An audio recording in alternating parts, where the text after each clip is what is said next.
#1 Iron Age Booty Daddy.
Ladies and gentlemen, welcome back to Iron Age Nights.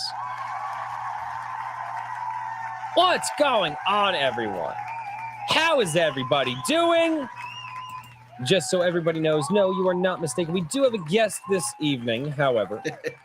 The guest has a day job and will not be here for another hour. And that was one of the reasons that we haven't been able to book him before. But we told him, like, hey, you know what? We've had people bounce on us early, so why not have somebody come in a little bit late? Like, I don't know, same thing to me, right? Like, I don't know. My brain doesn't work properly. Hey, how is everybody doing? Oh my good God, it's Friday. We made it. I made it. Thank goodness. Tuesday, I almost didn't make it. That was a rough day. Yeah, that was this weekend. Oh my God, last weekend was a fun time. Way too much beer drinking. Way too much beer. You have to have that buffer day of healing before you just go back to work. I skipped that day.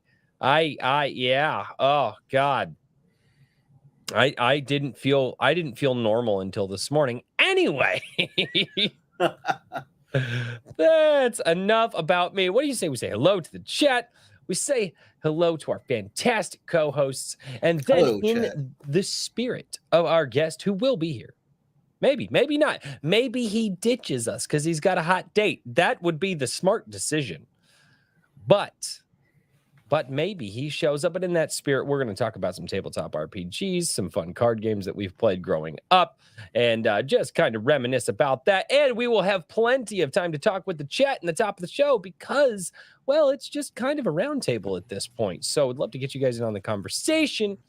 So do that thing over on Rumble Chat. Sorry, I'm very tired. And I've been watching this barbecue guy on YouTube a lot lately, trying to make sure. Well, no, like I came across this channel because I'm looking up videos how to build a freaking barbecue pit, like a smoker. He's got really, really good videos. And then he does a lot of recipes, and I feel like my mannerisms are like gonna match his because I love his videos. He's freaking fun. Anyway, I can guess what his hairstyle is. No, it is not. I'm it's kidding. not even close. It's not even. Yeah, no. I think no, the nobody rocks the 70s like shaggy hair anymore, man. Like the last time people saw this was me in high school. You've got the high school me hairdo right now. I have the high school me hairdo. Kind of reminds me of my younger brother. Oh God. Well, there you go. John A. Douglas over on Rumble says, "Congrats on 200 Rumble followers, Royce." Oh snap! Hey. We got that's a big one. Very good. That's cool. I didn't even realize that. I've been way too busy lately. That's awesome. Thank you for letting me know, John A. Douglas. That's fantastic. Lieutenant Bob, also known on YouTube as King Bob. King He's over Bob. there as well. He says, he says, got waifus on Rumble too. He says, trying my best Daniel impression, although my glass is almost empty. I'll drink to that. There you go. Frequency Studios over on Rumble as well. And for everybody who loves having a fun time, you guys, if Rumble's more your speed, go check it out over there, right? Yeah. Not telling you to go over there. I'm just saying if you guys like that a little bit better than the YouTube, so you can go over there. YouTube probably punishes me for saying that, but you know what? You know what? YouTube punishes everybody unless you do like makeup tutorials or something. It's weird. Chatsu just got over there as well. Over here on the YouTube side, Raven Nevermore jumped in early. Said, all hail the fellowship. Absolutely, man. I will say this. I do like that Nerdrotic kind of coined that. It's a homey term. It is. It's very. Maji Chen, hello. How are you? King Bob, double dipping. What's going on? Swift Sword Rush, how are you doing, man? Heavily Music, what's going on? 10 Cage, how are you? We've got Horizon Talker down there as well. And there we go. Oxen W, what's going on? Ricky Rat Comics, man, how are you doing? JVP Music, what's going on? Guilty Gearhead, JVP. Derek Baird. Oh my goodness, Lord, you guys are chatting up a storm. The Ultimate Kahuna comes in for $1.99 and says day drinking. LOL. You guys have inspired me. Ow. Just ow. But yes. The day was drunk for 4 days. It was insane. And you can tell by Royce's appearance. I was gonna say, am I still looking out of it? Well, that might also have to do with the fact that I was running an angle grinder not like 45 minutes ago. Yeah, I had to jump in the shower and shower up, and this is the wig when I don't brush it back. I was just like, I'll let it just kind of do its thing. It'll air dry instead of, which it normally air dries, but usually it's all like pulled. Anyway, enough about how I really just let the wig do what it wants to do. Redoubt Productions, what's going on, man? How are you? Oh God, it jumped. Oh God. I hate it when it jumps down like that. That's a very no, stay above the table. Anyway, Frederick Greenmont, how are you doing, good sir? Stormcrow, what's going on? McCoppin, how are you doing? Royce doing the 90s Tom Cruise look. It is the 90s Tom Cruise look, isn't That's it? True. I didn't even think about that. Yeah, I forgot he had the shaggy hair for a while. Mm-hmm. Every so often, like I think that's like Tom Cruise's like favorite hair though, because like when you see him in between movie shoots, it's always long and shaggy. Yep. So yes, Devaney Wilson, how are you doing? Hello, what's going on? Trying to catch everybody. MI2 Tom Cruise. I didn't like Mission Impossible 2. Really, I think like the first one was, I didn't like 2 and 3, and then all of a sudden like they just made magic happen after those two. 1 was good, 2 and 3 I didn't like, but everything about 4 and on, I'm just like, how? Okay, you guys figured something out. I don't know. That's just how I feel, ladies and gentlemen. It's time to pass the frantic, over the top talking to someone else that's not me, that's also not half dead, whose liver is probably mostly still intact. Ladies and gentlemen, the man who beats upon the anvil, bringing fantastic works and stories to the world by basically letting other people write them, and then he just shouts them out, similar to what I do, but different. Richard, how are you doing? Doing very well. Finally got the first issue of Anvil to the printer. It's not like printing right now, but it is in their hands. We're going through it and everything else, which is later than what I wanted to get it done, but it's still on schedule for what I told everybody. Good. I was like, I'm gonna get it done in June for sure, and it'll be like July 1st. Everybody will have it, and I'm like, yeah. I'm glad that I didn't let my hubris totally take control there, but. Yeah, we've got that going on. So that has been a major thing. I need to send out some emails for the second issue because I was like, I'll get back with you, and I need to get back with Daniel about some things. But it's been the last. Just normal stuff for the second issue. It's just like everything kind of got bumped because it was like the last like. Putting the polish on that first issue has been time consuming. Oh yeah, you got 2 projects going on at once now. Yeah, and that's not counting the website. So, see, yeah, Maybe just with Anvil, because issue number 1 was still getting worked out, and we've already started issue 2. Yes, I am so excited about workload. the second issue going. Not because I'm not excited about the first issue, but just because I've made a couple changes to the content for the second issue that I think will result in a lot less difficulty in getting it this final bit.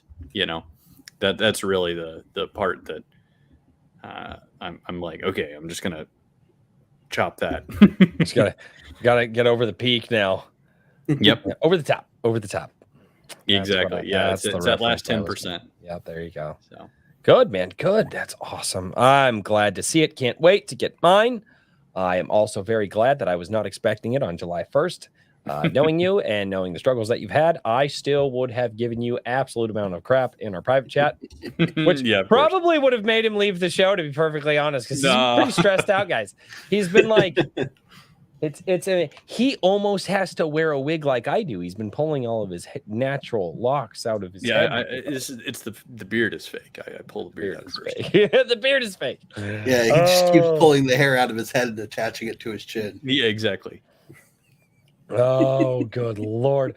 Well, ladies and gentlemen, it is time to also introduce my other fantastic co-host, the man who loves to take your stories from your head, put them on a plate, and serve them to people in book form. Don't be weird. This isn't that kind of show. Ladies and gentlemen. Much better than AI can. Right. Yeah, now. Yeah, remember when everybody said self-checkouts? I'll always go to the real cashiers don't even know how to run the machines anymore. I'll go to a self-checkout. Thank or you. Give proper change. Yeah, no, I'll go to self-checkout. Like counting, math? Yeah, I know. Mm-hmm. Yeah. Certainly not from our education system. What is number? What do number do? Right. Yeah, absolutely. Daniel P. Riley, how are you doing, good sir? I'm doing good. Good. That was wow. I'm gonna stop hyping you up. I feel so sad in my soul. I'm like trying to be like fun, entertaining, a little bit jovial, a little bit sarcastic, trying not to show the bruises that the chat leaves on me every week. And you're just like, yeah, fuck you. I did it just to watch your soul die a little bit. Oh, that's wonderful. I'll give a brief look, but been doing a lot of client work. We're on the last week of my Fund My Comic book signing, so 7 days left if you want to get in on that. It has passed my initial $500 goal, which is pretty nice. And moving along, I got a new commission piece from the artist who made that poster piece for the t-shirts that looks pretty amazing. It's Gabriel versus Michael. It's been all over my Twitter. That's cool. Yep. And just working on trying to make Richard's life a little bit easier as far as Anvil is concerned, where I can. Yeah, it helps if I respond to the questions you have, though. And it does. It does tend to help. No, that's a myth. I was like, this is we're in triage mode here. We're doing what we have to do first, and then worrying about all the rest later. Yep. So, but we're out of triage mode now, hopefully. So, but what I could get done while he was busy running around like a chicken with his head cut off, that's what I've been trying to do to make the second issue a little more breezy. Good. Well, I am glad to see that it's all coming together. Because, well, honestly, there's a lot of enthusiasm around that. And that was something that was so out of left field for a lot of people. People are like, wait a minute. Yeah, we remember these magazines from back in the day where you could go and you could see what was new and what was happening in the world from like the authors, not from these trash rags on the internet. And I think that that was definitely a really good, just awesome campaign.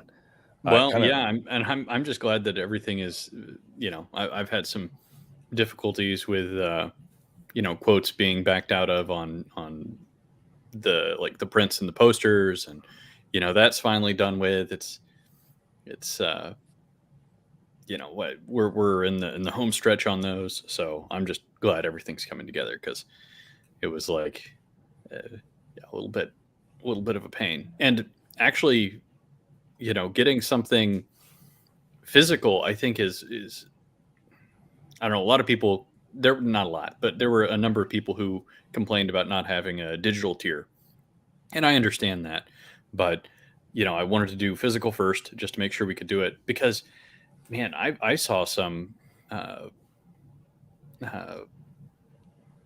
different, there's these relatively mainstream professional looking magazines out there, and they'll say, oh, hey, get this. I'm like, is there a place to buy the physical copy?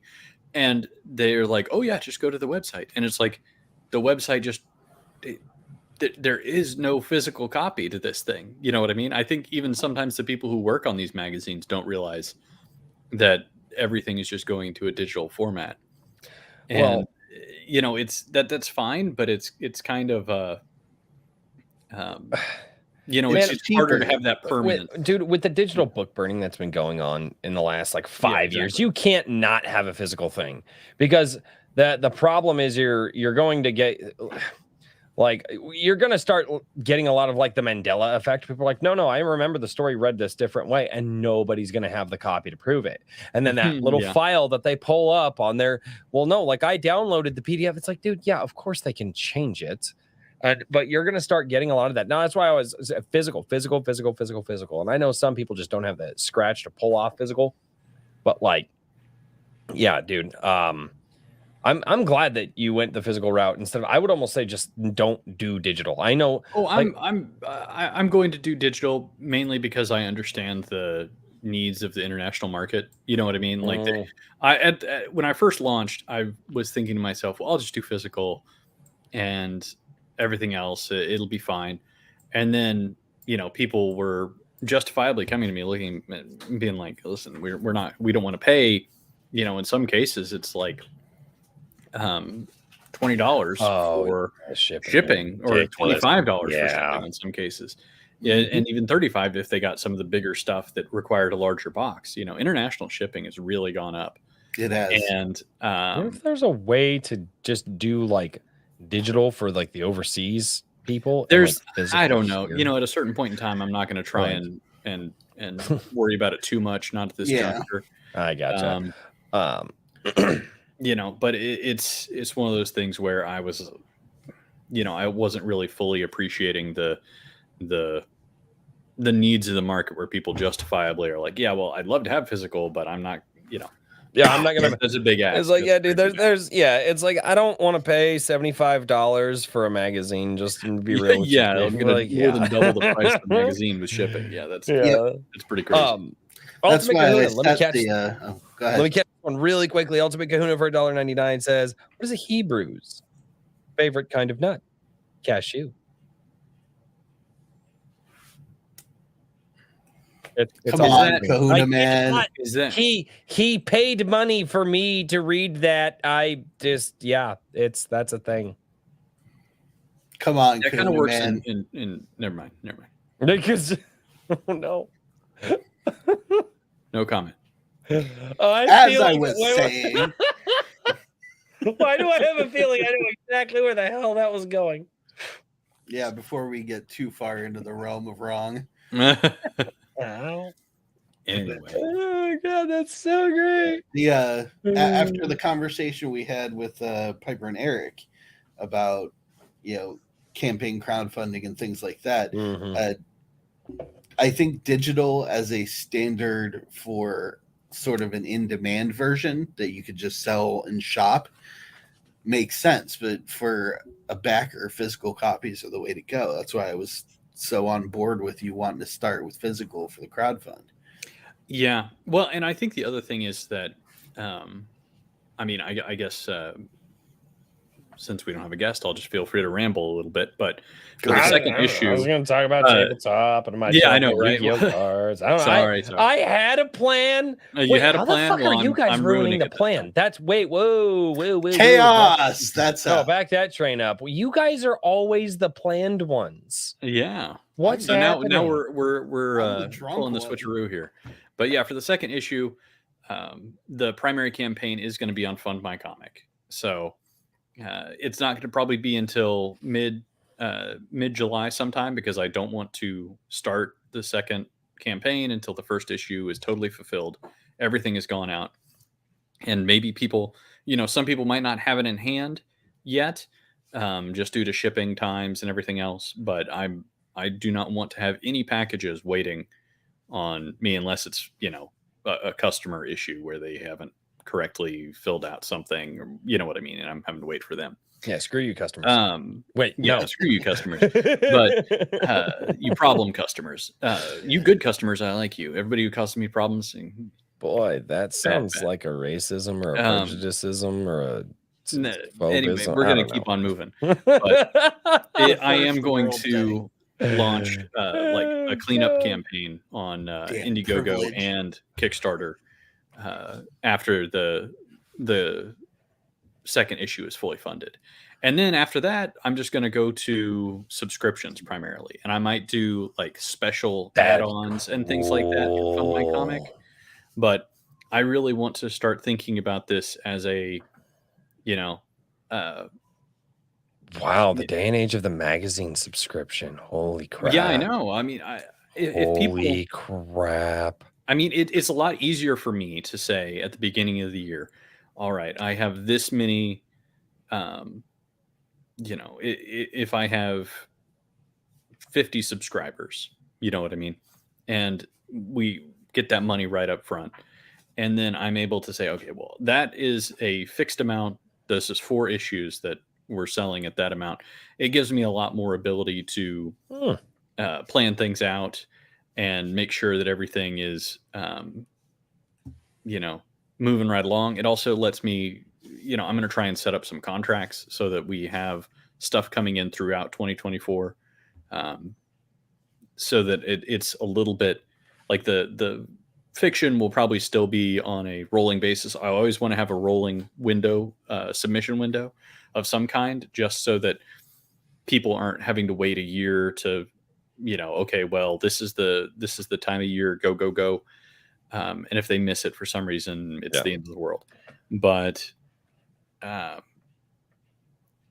think that the main thing there is just making sure that we have a promise that we can promise a certain amount of content at the beginning of the year and then hit that. And then whenever 2025 rolls around, assuming everything goes well, then we can promise another level of content based off of our existing stuff, so it's like, hopefully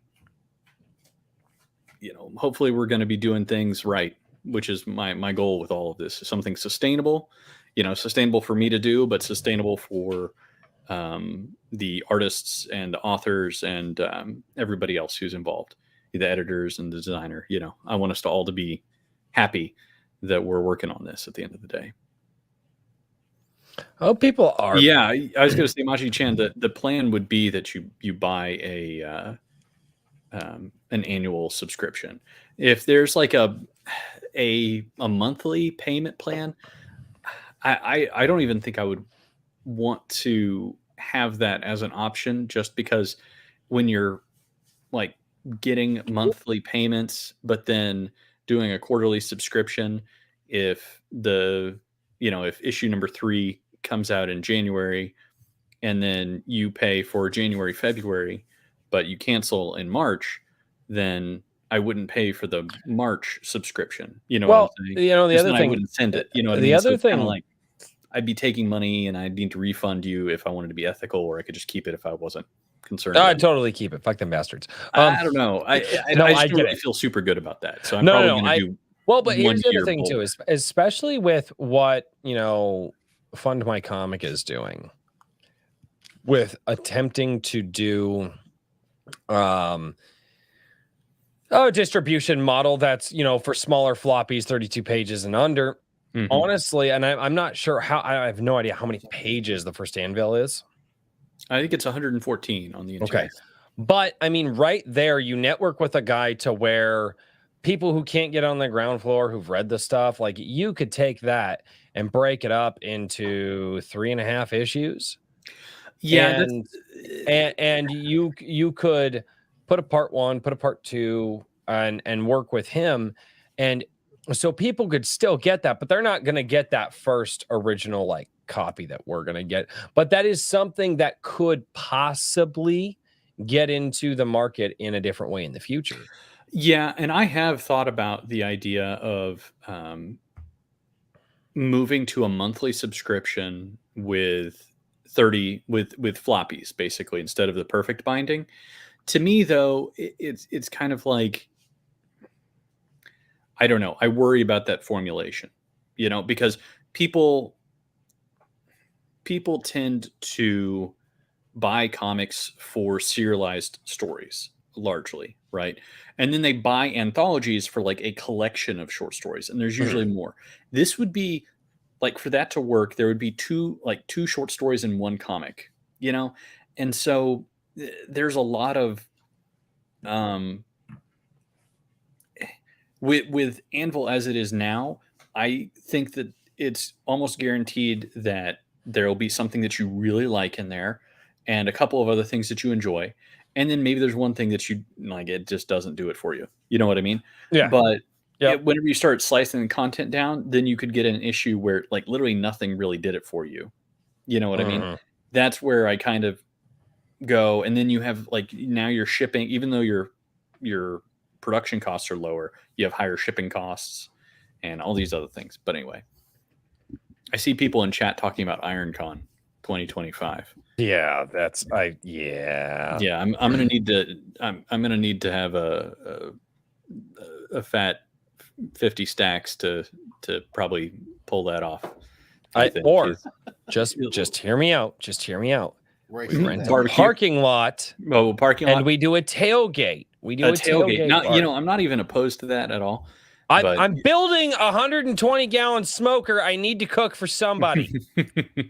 We'll have you as a vendor for sure. We'll get you the vendor license. Everything else you can extort people for money. You can charge them $35 for a rib and a handful of baked beans. You show up. We have brisket. We've got ribs. We've got the community. I'm just messing with you. Or actually, you know what would be? I do want to have barbecue as some of the vendors there. Yeah, what we could do is we could try to find, it'd be like a one-day, I don't know, maybe a weekend thing. Try to find like a campground where. Okay,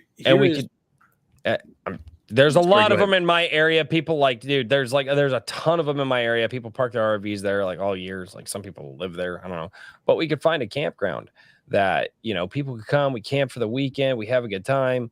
We're barbecuing. We're, fishing, whatever. I don't know. I don't know. Maybe not because get fishing licenses, but I don't know.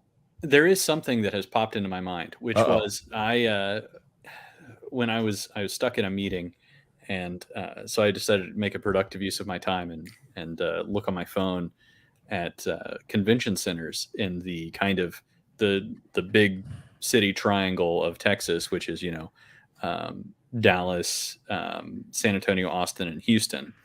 And there's a place called New Braunfels, which I don't know if you guys know about it. No, but there is a water park there that is built on top of the Spring River, which is an underground river that comes up, and so it's cool all year round.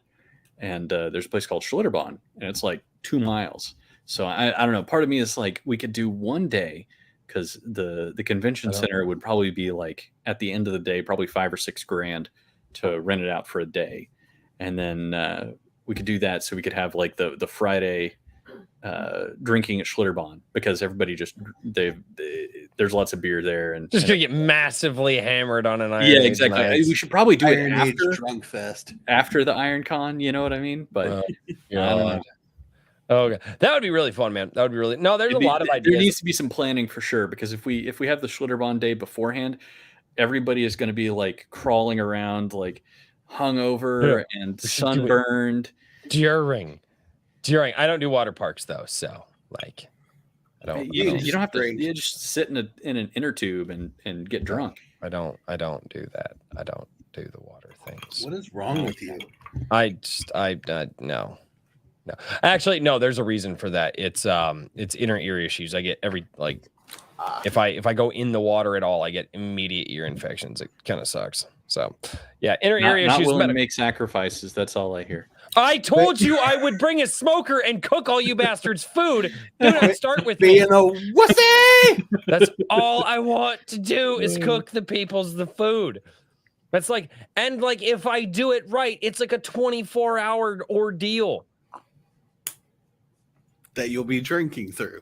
Oh yeah. That's not even. Yeah, that's absolutely a thing. Absolutely a thing. But it's fine. It's fine. Me too. Me too. Oh God. No, I am. No, I'm serious about like the Iron Age barbecue thing. I want to make that happen. Whether it's just a small group of people that we can kind of all get together and hang out for a weekend. I'm serious about that. Just something small to see if like how just organizing that would go. So it gives us three just kind of like we can dip our toe, and it's just a barbecue. Like I've hosted many barbecues. I have like 40 people at my house. Iron Con in Royce's backyard. There you go. We could, although we would probably have to cap that as well. There's a lot of campgrounds around, and actually the convention center here in town. I'd have to look at the prices for just like a day. It's a really small town though. There's nothing to do out here, so nobody would find it like fun because it's a small town. But no, that would be more of like a quaint get together with some people that are probably really close by and just meet. Like, I don't know, like a lot of the people in my Gilded are in the Midwest and they're not very far away. And again, all the campgrounds around, you pick a nice time of year, you pitch a tent out in the campgrounds or bring your RV or whatever. And then we do the barbecue. Like it would be just a small, simple thing. I tried selling people on it and everybody's just like, yeah. I'm like, wow. People like air conditioning. Yeah. It's because you're all a bunch of pussies. The Ultimate Kahuna for $4.99 says, won't sit in an inner tube. What did an impotent Simba say to Nala? Oh God, can you feel the love tonight? Lord, forgive me. How much have you had to drink, Kahuna? I don't know, dude. He's about ready to reach Kikomon levels here, man. Oh my God, that's hilarious. Oh man. See, James Esparza, he's like, I'd go. It sounds fun. See, yeah, no. No, predominantly because I miss having big barbecues for people. We don't know like a ton of people in the area. And like I used to like cook for 20 people at a time. Like it was great. And I got a property set up for it. It'd be great.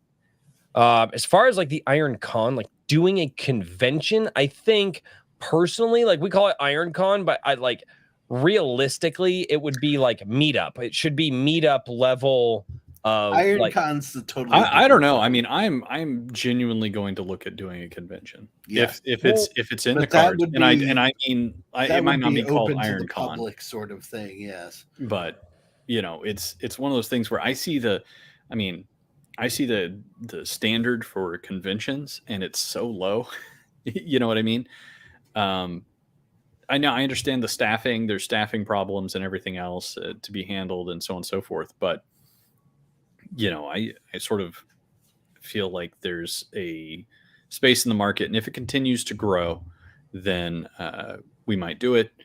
And there's a number of creators in the region that make me kind of want to do it within this area, aside from just the fact that if I was doing it, I'd need to probably spend a week of my life there. Yeah, but it's also Texas. Yeah, I know. It's Texas. I hate Texas. I know. It'll take me half a week to get there. Yeah. I hate Texas. No, predominantly my biggest issue with Texas is outside of there are reasons. Well, remember all that stuff we were talking about last night on the stream? There's a lot of reasons you really don't want to. Texas ain't so freedom friendly. Yeah, not always. That's for sure. Yeah. So no, but that's why. And it's just, well, and not only that, but what I was gonna say, that is there more to the story? They have a warrant out for your arrest down here. no. You saying I can make a buck? Right. Have you come visit? That'd be great. No warrants out for my Richard, ass. Iron Age No, bounty I hunter. the only thing good about Texas is they still have a sandwich shop called Schlotsky's down there, and Schlotsky's is amazing. No, it's not. Yes, No. it is. I grew up with it. My dad and I used to like work on cars all day, and then we go get a Schlotsky sandwich. So yeah, it's amazing. You got some major nostalgia goggles. there, my Yeah, dude. I don't care. It's amazing. Okay. Never mind the reasons for its amazingness. I never gave a qualifier. I said it's amazing. I didn't say it's amazing because it's like, no, it's just it's amazing. That's it. No qualifiers needed. Good Luck Grill, Maynard, Texas. No, and that's one thing I would actually like to get down there. Dude, if I've not been overly impressed with the barbecue in Texas, generally speaking. Good Luck Grill's more Cajun style stuff. They have some. yeah. I love. They have some fried Cajun, catfish toes that I would have eaten every single day until I died. Ironically enough, John A. Douglas says he's right next door in Louisiana. We could go to Louisiana, dude. We could get shrimp po' boys. We could get gumbo. You're just thinking about Bourbon Street. Black and catfish. I don't give a damn. Let's go. I like how this suddenly turned into a IronCon brainstorming session. I'm sorry. Oh, I blame you for this. We can talk about time. Yu-Gi-Oh cards if you want. Well, no, just tabletop just don't RPGs. get angry and toss them down this time. No, that was bad. I went back. Oh my god, I watched that stream. I made so many mistakes. That was the Traumatized worst. yourself. I'm surprised you didn't put a railing up on that shelf. No, trust me, it ain't coming out of the wall. Trust No, me. I meant to make sure the tins don't fall down. Trust me, it won't. Like He super glued them shut for. Yeah, I was expecting this. No, I was no, expecting to see that like would ruin their prison collectability, bars sir. across I the- know. Oh god. Chat says, Royce, show me on the doll where Texas touched you. Yeah. Blacklist Universe. The Texas topic in the will ring with you eventually now? be when our guest gets here. We'll be talking about his fantastic tabletop RPG creations. But he is late tonight because work, and that's understandable. And he let us know that like when we booked him. But what he is creating is really cool, and all of us were like, "Yeah, we're willing to work around your schedule to have and Vincent I've on talked the to show." Vincent before, and I mean, he's been doing this for quite a while with his stuff, and he's had a number of like a lot of crowdfunding campaigns and a lot of projects. So he's got a lot of different things to talk about, and I've been reaching out to him about advice on various things for quite a while now. So he's a good dude, and I know he has a new campaign. I don't know if it's launched yet, but it's coming up soon. So he'll have plenty to talk about. No, well, and yeah, and I'm actually very excited. He sent me some behind the scenes stuff on some stuff. The guest will be here in a few. Herman P. Hunter. Yeah, a lot of people are like, yeah, where's the guest? Well, he'll be here.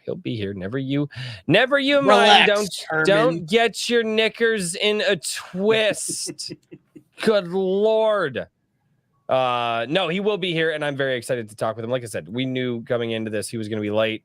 Said it at the top of the show he's going to be late. We knew this, but he's a good enough guy and creative enough person that it's going to be worth the wait. The Ultimate Kahuna for $4.99 says, remember Hawaiians only, but when you touch their kahunas. What the hell? Also, SSSR. Oh, God. Kikomon is well represented in Hawaii. I don't know how to say Yaholas. That's a Hawaiian thing. I don't know Hawaiian. Darkish Multiverse for $10 says, I suggest for a first-year convention, don't look for a convention center. People will come to a first-year convention around here. People go into debt on first-year cons, and there is no second year. That's a good. Yeah, I would. Let's put it this way: I would make sure that there was a threshold that if I didn't, meet a certain expectation of success, I wouldn't do it. You know what I mean? So, you know, I'm going to make sure that I do not overextend, because there's plenty of small conventions. There's even some that are done in hotels.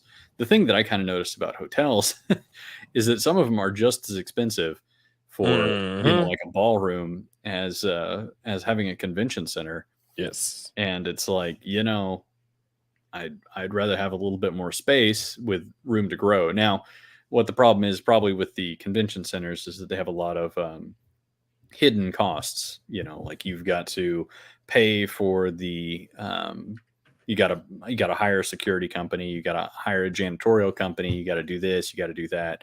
And a lot of these places, they have only they will only allow you to like hire certain vendors. So, and it's like, oh, what do you know? The same people who own the convention center have a janitorial service and a security service and a table rental service, and those are the only approved vendors. And their prices are all, like 3-4 times higher than what you could get in the open market. So you got to watch out for that kind of stuff. Absolutely. Well, and like I said, that's why doing like the convention thing, I was like, I am more for a meetup style.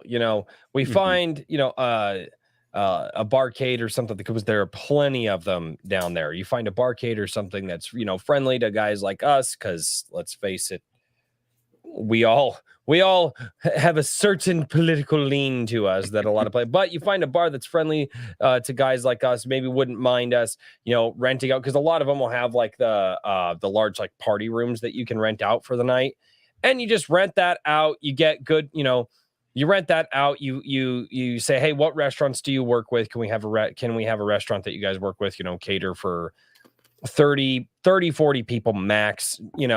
Just get it started and just see, because that's the thing is, it's like, going with the convention style right off the bat would be really, really, really a big thing. And honestly, like, I'm down for just, a weekend. You hang out with people, you walk around, you go, you find a place to do the live show from on a Friday.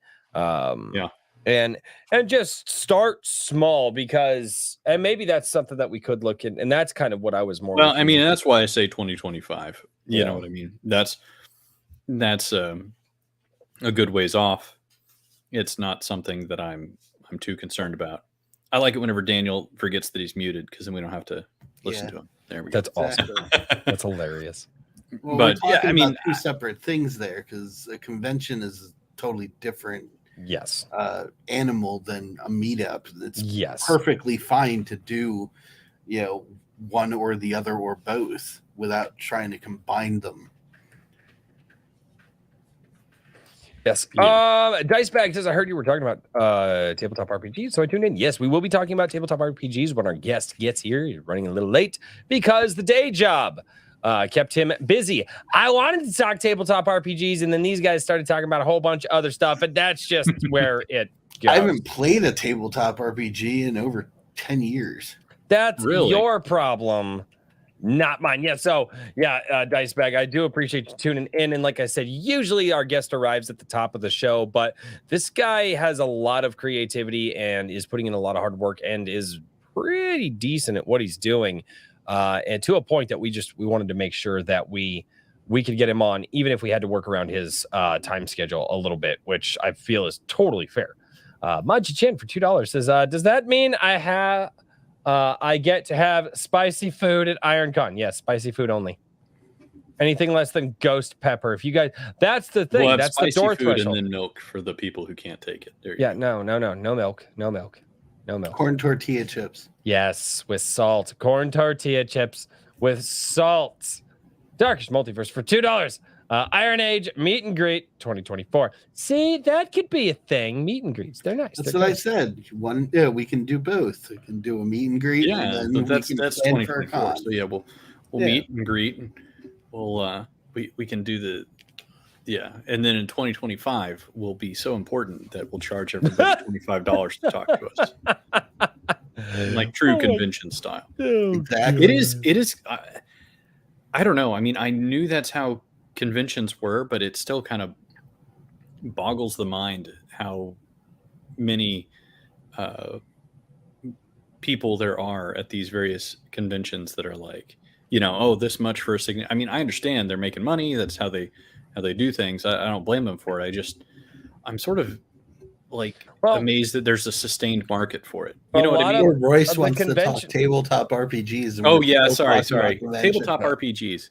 Yeah, God. I like a lot of the like tables. Yeah, right. No, a lot of what's sustained the convention market lately is they have definitely become celebrity fanfare, and it's a lot less now about it's a lot less about like the property project IP that you're interested, and it's more about the celebrity fanfare. Yeah, and that they have very much changed. I think it depends on the convention, but certainly all the mainstream, all the big ones have kind of gone that way. Like there's a few exceptions. It's a retail atmosphere. It is. Supposed to it be always that. has been, but now a lot of the celebrities, like, they got to pay to get these guys in, and it's, I don't know. Timo Burnham drops $2. That's it. Drops $2. Gets the hell out. She's like, no, you don't deserve words. Here's money. I'm like, thank you. Oh man, thank you, good sir. He threw $2 at your head. Yeah, I'm good with it. Like a stripper, I will take it in shame. In shame. The Ultimate Kahuna for $1.99 says, I would take my motorcycle and ride to a meetup. There you go. Wrangler, we can all have hot dogs. No, I don't put hot dogs on my grill. Those are absolutely not. Hot dogs are disgusting. No. Bratwurst? Yes. Okay. Yes. Actually, my favorite thing to do is do a Chicago-style dog. You get the Polish dog, and then you cook the Polish dog, and then you turn it into a Chicago-style hot dog with all the seasonings and the salts, and then like the tomatoes, and then like the hot peppers. Oh, it's so good. I'm hungry. Dog. I didn't eat dinner. I'm sorry, guys. No. Yeah. So all right. One of the things, especially to try to turn the conversation to when our guest gets here. Obviously we'll be talking about tabletop RPGs and various different just tabletop games, card games, things like that, because that is what our guest is. That's what he does. That's what he likes to do. And he has a ton of different creations. And I would like to do this here before our guest even gets here, but I want to warm everybody up. So we're going to go over to vindicatedentertainment.com. And this is where you're going to go and you're going to see what he is all about. You're going to see the enthusiasm that Vincent has behind his projects and everything that he's working on. So Yu-Gi-Oh! Inspired TTRPG. So as a Yu-Gi-Oh! Fan from when I was a kid, like I used to have the dual disc. I actually had a dual disc up until like 4 years ago. Not the original one I had when I was a kid, sadly. I got rid of that one, but then I got another one. And then I got rid of my second dual disc, and I kind of regret it. Anyway, but card games and being able to sit down with people, and anymore, there's a lot of online atmosphere with it. I do a tabletop RPG multiple Saturdays a month, where it's kind of based off of D&D 3.5, but it's actually written and put together by Black Knight, who does Star Shatter. He actually writes an entire science fiction series. Really, really fun. And one of the things that I think that, especially when you start getting into what is so different about card games and tabletop RPGs, is the personal interaction that you have with another human being, which is something that is kind of lost on today's world and something that's really, really fun. Obviously, guys, check out all these different games here. There's the Black Paper Moon. There's the Guillotine card game, Otherworld's Core Rulebook. Where was the one that he did that I think James Craig bought? And it was very, very waifu heavy. Was that Black Craig? Paper Moon? Was that Black Paper Moon? I believe so. Was it Black Paper Moon? I cannot remember. But yes. Oh, no. Or maybe it was Heartseeker. Oh, it was Heartseeker. Yes, it was the card game. It was Heartseeker. Yes. But no, I mean, as you can see here, he's no slouch to this. He's putting in the work, and he's trying to bring new games and new There it is. There it is. We got to find the waifu game. Heartseeker right here.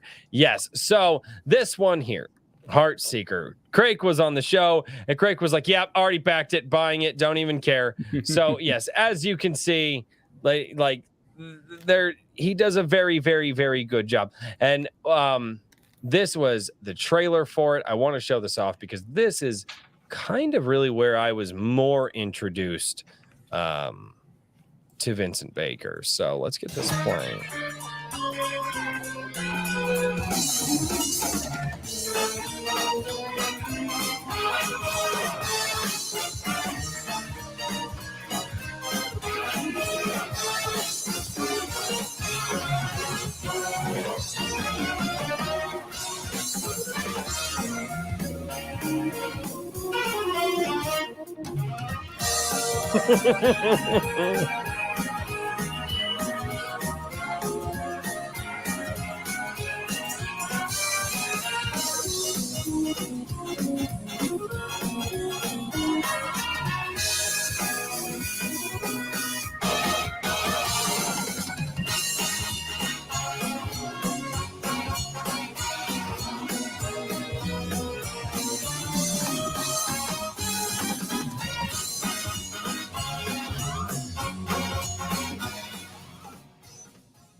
So that was one of the first things that I saw because he shared it on one of our Wednesday night streams, and I just loved the premise of it. And right here, this game really brings competition to the table with the zany cast of waifus to win over.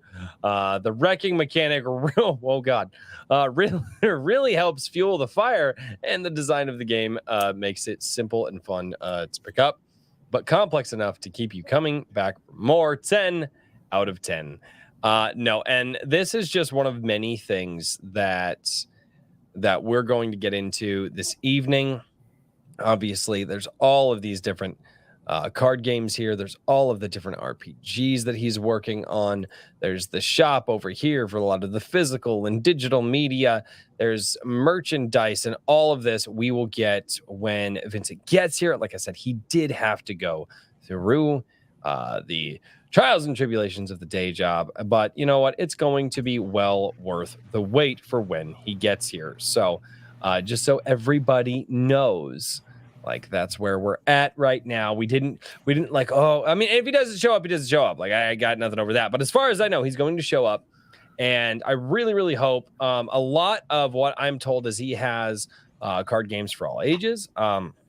He's got card games, I think, for some more just like mature audiences, and not necessarily mature like adult, but just like mechanically. You know, there's a little bit more. And oh, hey, look at that. Hey, so we're gonna do this. Hey, what's going on? Vincent Baker. We were just talking about you. Awesome. Well, hey, you don't have to talk about me anymore. I'm here. Oh, Mike's here. Hey, Mike's here too. Hi, Mike. How are you, good sir? Taking a break there for like 10 minutes, you know, whatever. Sorry, I was watching stuff. Are you taking a break from jumping all over Malon's head? I don't know what you mean, Daniel. Oh, good Lord.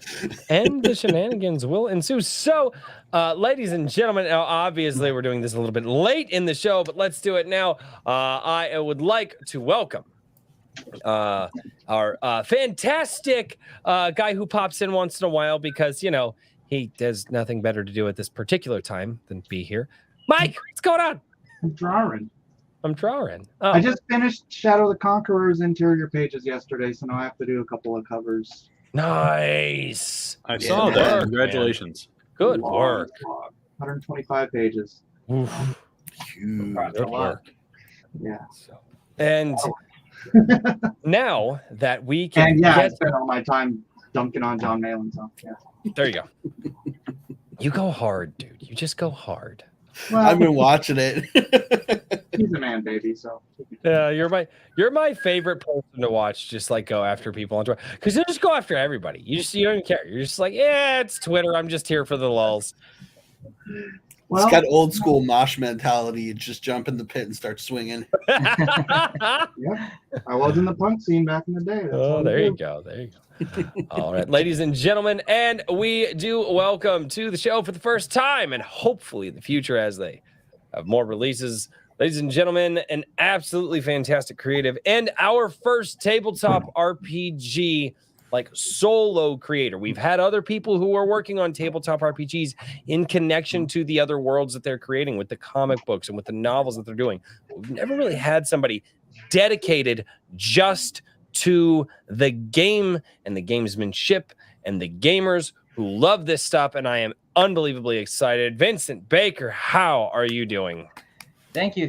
I am doing pretty good. I got out of my retail job, so it's I spent a lot of today talking to teenagers and 20-year-olds and helping them out all by myself at work. So it was, it was quite exhaustive, but I'm happy to be here. And I have to say, it was quite an out-of-body experience because as I was like closing up the store, I saw like the notification. I saw like my thumbnail like with a picture of me on there and stuff. It's like, yeah, live, interview with Vincent Baker. And I'm like, oh yeah, I know that guy. Like it just felt so like separate, but like me. So it was a very interesting experience there. That's awesome. It reminded me of in high school, there was this name confusion where people said this guy died in a car accident, and they thought it was my name. So everyone thought that I had died. And so I was getting all these messages of people saying like, please tell me you're okay. And like all this stuff. And people were posting like RIP Vincent, like we love him. And it was such a weird experience because I didn't know what was going on. I thought I was in some like big elaborate prank or something, but I got to see sort of like how certain people would respond and act if that were to happen. So Dude, that's awesome. Yeah. I mean, not that the guy died, but you got that experience of like, how do people really think of me? Actually, and thankfully that guy, and thankfully that guy did not die. He survived it. So. Bad double whammy. That's good. Chatsu says R.I.P. Vincent. Yes, R.I.P. Yes. Ladies and gentlemen, a moment of silence for Vincent. All right, Vincent, how you doing? Hey, I'm back. Well, good, man. Good. No, that's a crazy. That's an interesting thing to have happen. A buddy of mine actually had that happen to him. Everybody thought he died in a motorcycle accident for obvious reasons, but that rumor went around for like 2 years. There were people that were like, "Wait, you're not dead?" And he goes, "No." I had people come up to me and like, "Yeah, man, I miss Bill." I'm like, "Yeah, no, dude, he's a good dude." And they're like, "Yeah, dude, I just remember all this time." It's like, "Oh yeah, he and I were talking about that the other night." And they're like, "What do you mean he's dead?" And I'm like, "No, he's not." It's like I have a friend who has been swearing that Jackie Chan is dead, and he's been swearing this for like 13 years. Something happened to Richard. Richard. I think there must be a power outage or a light bulb. I think a light bulb went out. No, he posted in the private chat, power went out. Oh, good Lord. Oh, everybody having issues this week. Well, Vincent, I'm going to start this off. As I always start off these conversations, and the primary question: how did you get into designing your own games, and where does your passion of the board game come from? Yeah, so that's a great question. I would say I played a lot of old school games growing up. My dad gave us an Atari with the SNES. We played like the original Mario. I played it with my sister, and we fell in love with all these different fantasy worlds that we were playing. But, like, for example, with Mario, you see all these cool creatures, but you can't really, or at least at the time, you couldn't really explore it outside of that sort of like 2D level platforming type style. So I was just like, I want to be able to explore this. I want to be able to play with my family. So I basically created like a board game where you moved around and it had like role-playing elements where we acted out as the characters. We gained new items, and it felt like we were immersing ourselves more into that world. And that just sort of came naturally to me from there. And then the Pokemon TCG came over when I was around 7 years old. I dived into that. Then Yu-Gi-Oh came out not too long after. I started playing that a lot. And so, I got really into card games. I was playing different board games. I played tons of video games, which inspires what I do on the tabletop end. And then in high school, I sort of like accidentally ended up in an entrepreneurship class. I didn't elect to take it, but that's just sort of like what they forced me into. And I was like, I don't want an entrepreneurship class. That sounds lame. Like, because I was picturing like people like suits and ties, and I was very much like not that. At that time, I was a skateboarder. That's what I was all about. And I had this class, and It's like sorry, what was young that? entrepreneurs or something like that, right? What There about was- what? Yeah. Well, they had a different thing there. What was ours? Ours was like entrepreneurs of the future was our, or like that, like the class that we Yeah, had. it's like young entrepreneur something or other. Yeah. Like, you had to go Yeah. and sell So like light holders or something. Oh God. yeah, so when I had that class, I just was like, okay, I called, like, I'm very much like a C student. I just cruised about. That was like my whole goal, is like, as long as I'm not failing my classes, I'm good.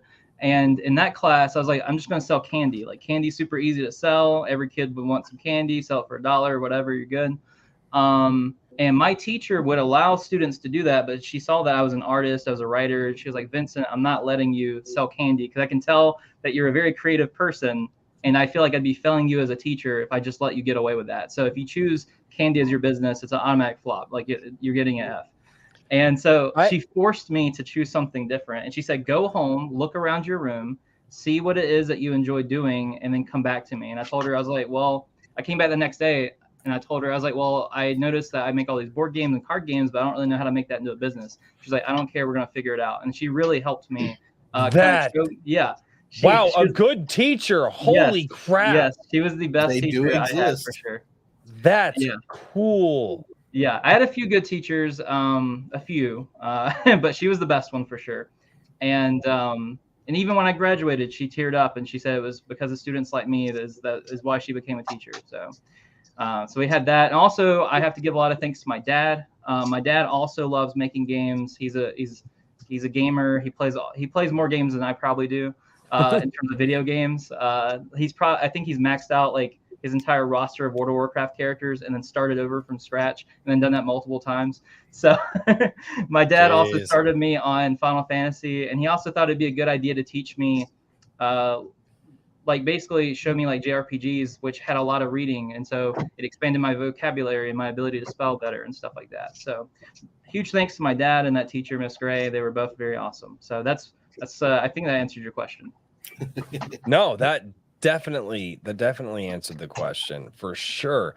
God, there was a lot there. I don't. There's about 9 different things I could ask from that point. So, okay, so I'm going to do this one. I'll take this avenue. Probably shouldn't, but I'm going to. So you graduate. You're starting to develop your own games. Where does it go? Because you're doing conventions now, you're getting reviews now, obviously, and you still have the day job now, but you're still holding it down on Richard's back, with all this stuff. How does that work mechanically for you in life, just to pursue this? And it's a very different thing than just sitting down and writing a book and writing a novel. I mean, you've got to think of card designs, you've got to think of board designs, you've got to think of dice, you've got to think of mechanic. How do you so you graduate high school? Where do you go? What do you do? How are you being Vincent after that? Yeah, well, for some reason, I don't know why, but like my natural gift, the thing I'm best at is just taking an idea or a theme and then figuring out how something creative works mechanically as a game. And I don't know where that comes from necessarily, but that's like the thing I feel best about. I can draw, I can write, I can do other things, but that is the number one thing I'm best at, is just figuring out how to tackle game mechanics based on a certain theme. After high school, I immediately went into college for like an art degree, but that didn't do much for. I learned way more doing my own business than doing the college stuff. But while I was in college, I kind of got sidetracked. I joined a band. I played bass. I did some backup vocals and had a good time playing shows in a metal band. And like I said, that sort of distracted me. And on the back end, I was developing Otherworlds, which is my tabletop RPG. And I didn't realize just how much work that was to do, though. And I think I essentially had to sacrifice a lot of my free time to go up to the game stores, go to the conventions, and do nothing but run Otherworlds. And I had nothing to sell either. So I wasn't like recouping any investment into it. I was sinking in all the money I got for my birthday, from Christmas, and then money I eventually started making from my job. I sunk in like that money into Otherworlds. And like I said, I had no product for it. And that's eventually where my card game Spellslingers came from. Because I was thinking like, man, if I tell someone I'm a game designer, I tell them about other worlds, and they're like, cool, I want to play. It's like, all right, well, we got to figure out a time, we got to set up, and it, like to show off a tabletop RPG, there's a lot more time commitment than say a simple card game. So I was like, I need something fast, easy, portable, like shows my design skills, you know, etc. So that's when I designed Spellslingers, and I believe that was in December 2015 is when I designed it, and then I released it in 2017, and that was like my first sort of like notable game that people really saw from me. I still had other worlds going on, but Spellslingers really, I felt like having something physical and having cards like really sort of like felt like an extra step for some people where they could physically see what I was making. And so that was a big move for people, and they really liked that. And basically since 2017 is when I've been like full steam Vindicated. That's fantastic. So, gentlemen, do you have any questions? Because I know what my next questions are, but I tend to get a little long-winded with my questions.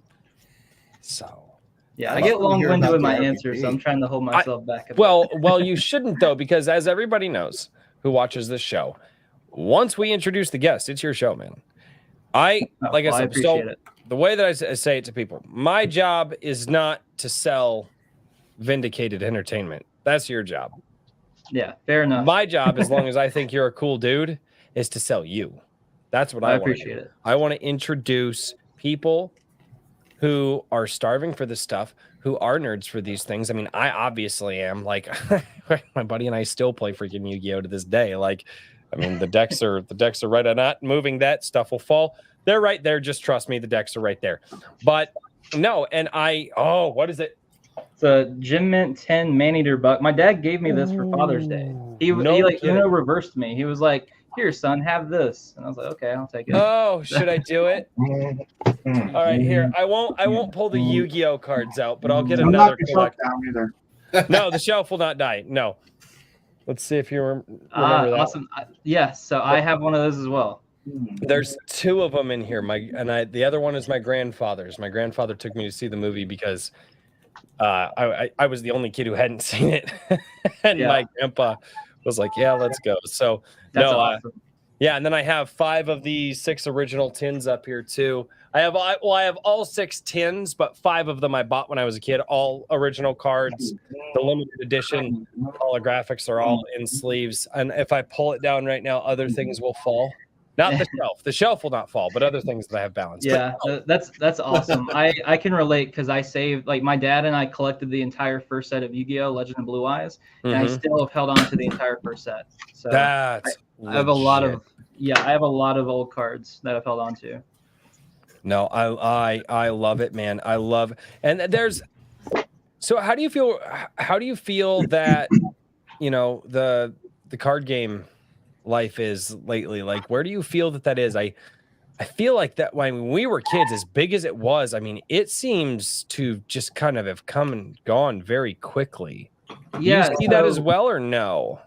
So there's kind of 2 different camps. We have card games, and then we have TCGs, which I think a lot of people, like, I didn't really realize it at the time when I started Vindicated, but people sort of separate like RPGs from war games to TCGs, from card games to board games, and it gets kind of hard for me to sort of speak on it because I sort of dabble in a lot of those areas, at the very least. But as far as card games go, I think we'll go with TCGs. We're talking about Yu-Gi-Oh! And stuff. I think TCGs are actually pretty popular. They released a Yu-Gi-Oh! Released Master Duel, and it hit like record-breaking numbers. They have tons of people playing that. It's like a video game version of their card game. They did have a lot of people fall off, though, because they realized the current game isn't near as fun as it used to be. So there is a lot of fall off, but there is a ton of people feeling that nostalgia. So they're releasing tons of figures and tons of merchandise in general. And so Yu-Gi-Oh! Is making a killing. Like, they're making a ton of money, even like, because I work at a pop culture store. So I see like what people are kind of like talking about culturally.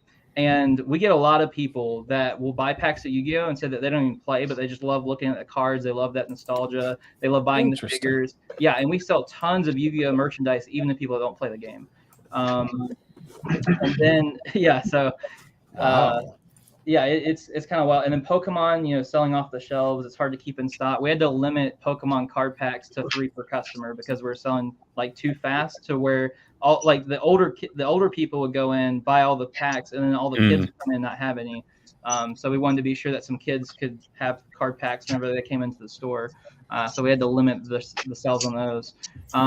Magic's in a weird spot because I think Magic the Gathering is like overall like a pretty well designed game, and I think from like a game perspective they do a good job. But obviously Wizards of the Coast fumbles a lot, and they do a lot of stupid things, and they even like had like tons of their cards like in a landfill and stuff. So Yeah, I heard about that. Yeah, and honestly, like they overprinted. We sell every TCG like way deeper than Magic. Like we sell Digimon better, we sell Dragon Ball Super better, Pokemon, Yu-Gi-Oh, of course. Like anything we get, like we sell way better than Magic. I actually we have like 13 other stores, and I was like, can I just give you guys these Magic cards? And they said, we don't want them, we can't sell them.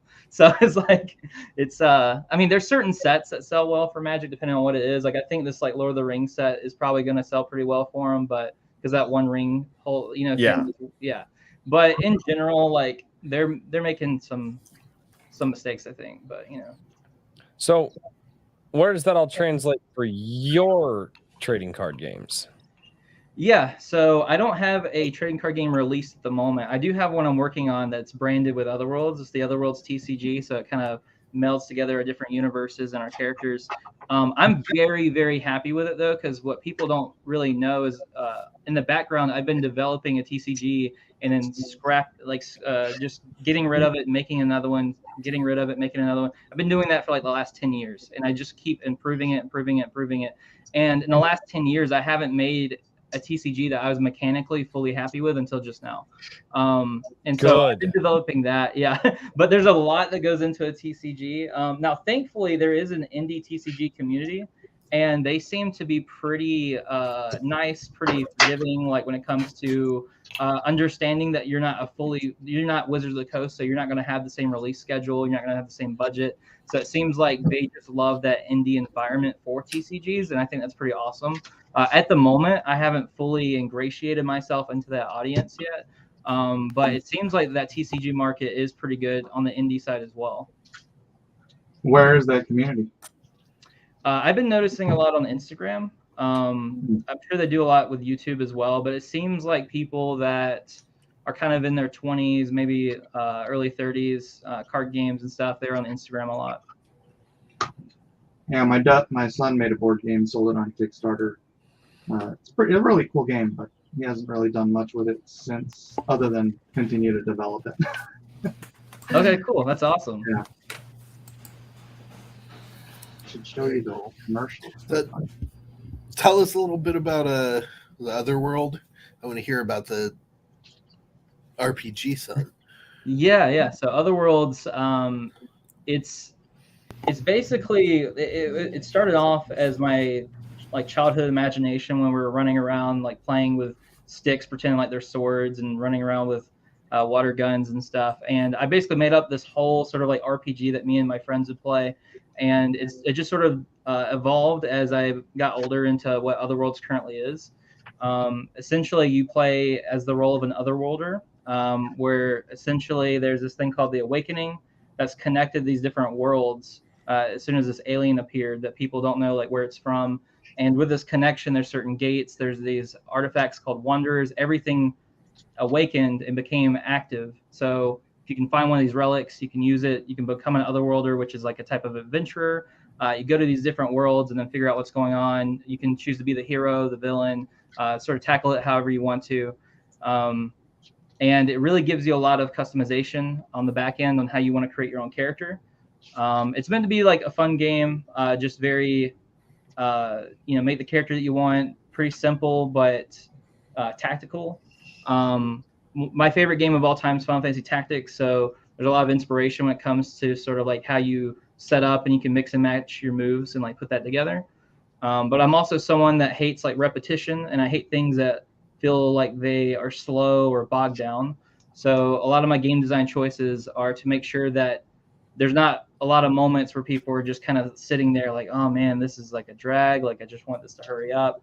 A lot of the design is to hopefully help push the game forward and just keep moving it forward to the point where a lot of people say that combat feels like shit hits the fan like immediately. So you get into it, and then things happen immediately, and every choice matters. It's not like a lot of like, oh, you have 200 health, you take 5, you take 15, and it's like meat spongy. It's not like that at all. And then every single character in the game has access to sort of like a general list of things that they can pull off in combat, such as disarming their opponents or knocking them down, which change the way the combat plays out, because you can have it basically play like an action movie where, like, as things are happening, you can very much envision the cinematic elements to it whenever someone gets knocked down or they roll a certain way, and then you disarm them or whatever it may be. Right Hey, on. I see that Kikumon says Final Fantasy Tactics was amazing. Thank you. I'm glad we have a fan in the chat. It's true. So I like the story more though. I wanted to ask about the mechanics of the of other worlds. How have you, like, what have you done to speed up combat? Because that's one thing that I know is a common problem, or, well, not necessarily a problem, but it's something that a lot of people have criticized, is that it's like, by the time you get done with a fight, it's you've spent 30 minutes to A 5-minute battle to takes 2 telegraph. hours. Yeah, exactly. I'll put it this way: we had we had like an 80 character battle that took, like, I think it was 3.5 hours, which 3.5 hours is a long time. But Yeah. if you try to replicate an 80 character battle in something else, I mean, that's going to be a lot longer. Mhm. Days. Yeah, exactly. And that was the longest battle we had. We wanted that to be like we had 4 like giant grid maps, and we had like Stress test. yeah. Well, it was a fun time because we had one of them was like the sea, and we had the ships coming in, and then it was like sort of like a flank, and there's pirates and stuff. Anyways, to answer your question, there's a few things that make combat a bit faster. One is the scaling is lower on purpose, so the numbers, you don't start off at like 10 health and then go up to 200. The numbers are kept at a smaller restraint, so so the numbers that you roll, and like whenever that happens, like everything matters a bit more. And it's also a D6 system, so like your maximum health could be anywhere from like 12 to like 35, but you won't see anybody even at max level having more health than that, really. And so it's not like other games where it just keeps scaling exponentially, and then you're just trying to like whittle that down. Like you're playing a video game and you see their health bar like this, and you just like slowly whittling it down. That doesn't really happen because of the way it's set up, and it's very much intentional to like keep the numbers that way. Another thing is that there's exploding dice. So not only do you roll multiple dice, you roll 2 dice most of the time. If you roll a 6 on those dice, you keep rolling dice, which I understand if some people don't like it because it adds like a random element to it. But one thing it also does is it assures that if something were to sort of get clogged in the pipes and kind of stall things a bit, sooner or later, someone's dice are going to explode and push that moment forward. So if you were hitting back and forth where there's like a moment where maybe it's a bad matchup and like you guys aren't doing anything to each other, eventually like you're going to knock that guy down, you're going to disarm him, and that puts him at a serious disadvantage, which will not only change the game from a story perspective, but also will change it from a combat perspective and also help finish out that combat sooner. So that's one way. Also, the dice are all rolled together. So the attack dice and the damage dice is rolled into one dice roll. So you don't have to worry about doing 2 separate rolls for that. And what else is there? I feel like there's something else I'm forgetting, but there's at least. Well, I think that by itself is Yeah. is like a big factor, because I think that, well, sometimes the amount of bookkeeping associated with things, and the ability to just get in situations where you're just plinking away at something, and you have bad matchups and stuff like that. I like that there's a focus on momentum there. Yeah, definitely. Oh, the other thing I was going to mention is that since it's strictly D6, one thing that I focus a lot is I've been in the situation where I'm playing with people who are new to RPGs or new to card games. I go to a lot of anime conventions or the people I just interact with, they're interested in the hobby, but they're not quite fully ingratiated yet. And like one of the things for them is they will get confused at which one's the D8, the D10, or the D12. And when they look at it and they're trying to figure out which one to roll, which one is it, to me that always just gets on my nerves. I'm just like, I just want to just roll the dice. I just keep wanting to play it because like to me, I kind of view both things like on the same. And to a certain point, I just want to be like, hey, I don't care. Just pick up one of those dice and roll it. The numbers might be a little different. I don't care. That's just kind of like how I am personally, just because I like things to just like move forward. And so it's like an interesting dynamic though for me too, because I also love tact. Is even though I love things to keep moving forward, normally when you think of something that's tactical, is you think it being slower. But when I think of tactical, like my main thing when I say that is I want you to have a myriad of options, and it's not always the same. Like it's not really options if all players chooses to do the same thing each turn, and I can't stand that either. So even though I want the game to have momentum and keep moving forward, I hate it if it's just like, okay, well, the only thing that makes sense for me to do logically is to attack. So I attack. And the next player says, well, I'm going to attack as well. The next player says, well, I'm just going to spam my fireball or whatever it is. It's like, I hate that so much. So when it comes to any game I make, I want there to always be multiple choices, and not done in a way to where it's like overwhelming, but just always know that there's multiple choices that you can choose from, because to me, that's what excites me. Because to me, it's not a game if there's not the choice element to it. Yeah, absolutely. And you know, I like dice pools a lot because I always feel like the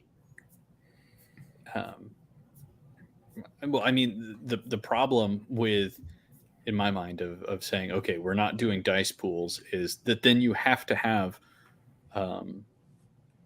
either a really solid set of decisions for a certain die, like a D10 or a D8, or you have to start introducing a ton of different dice, just like you were saying. So I appreciate what you're going with there for sure. Yeah, it was one of the things I really enjoyed about early White Wolf was all done with D10, and it was just success or fail on a threshold, and that made any sort of action randomosity very easy to get through in a session. Yeah, and it's funny because I just sort of wound up choosing a D6 because I think that's just like what I had. Like a lot of this, like Otherworlds is the first game that I made, and like when I was a kid, I'm pretty sure all I had was D6s for a long time. And so when I was making my own board games and stuff, I always used D6s. So there was just something about it that just felt it's the like most common type of dice out there. Exactly. And there's just something I liked about that. But of course, I like every dice type. I mean, I've used them all in different RPG systems and stuff, and they're all fun and cool. But there's just something that, I don't know, the D6 kind of feels like the underdog. It kind of feels like, I don't know, there's just something charming about it to me that I appreciate. Well, I think, like I said, you have nice established probability curves, and if you want to smooth them out, you just add another D6, and I don't know. I think it's kind of fun to roll multiple dice at the same time too. So maybe that's the war gamer in me talking. But. I will say this: the first time I was ever introduced to a dice pool, going back to like the Yu-Gi-Oh thing that we were talking about, was when they did that little short. They did that arc for the Dungeon Dice Monsters. Yeah, I have a full set. I've been wanting to get a set for a long time because that was so interesting to me, more interesting than just the Yu-Gi-Oh trading card game. And I was like, man, this is going to blow up. It's going to be huge. And no, it was not. Like, I don't know if Konami just didn't want to push it, or there was just not genuine interest in the game itself. I know they had a short release time, but that was always one of the things that I was like, how interesting. You get like, 6 dice every turn or whatever it is, and you get to decide how many you want to roll. There's negatives for rolling certain ones. There's positives. And just there's a little bit of a random element there while still having an element of control over what you're throwing down. I just always thought that was really... it's a really cool concept, and they should revisit it. It had some kind of like wonky design decisions and like things that weren't quite balanced, but as far as like the general like unique idea that it had, was awesome. And fun fact, everyone, for my bachelor's party, we actually played Dungeon Dice Monsters. That was like a thing that I did. That was a part of it. That wasn't the full thing, but that was a part of my bachelor party, was playing Dungeon Dice Monsters. But I created my own custom Yu-Gi-Oh monsters to go with it, like like monsters from the show. But I created my own custom abilities and cards for it to make the game more fun. That's cool, man. So you're just all in. You're just all in. Like anything that you can do to just make this experience. I mean, so what has been your experience just bringing all this stuff to people? I mean, like you said, you're constantly hitting the ground, boots on the ground, going to conventions, constantly talking with people about it. Like, Well, finally, so I've hit some like random weird roadblocks. Like one is there's this thing where I'll be really good friends with like the convention owner. I'll get to know them.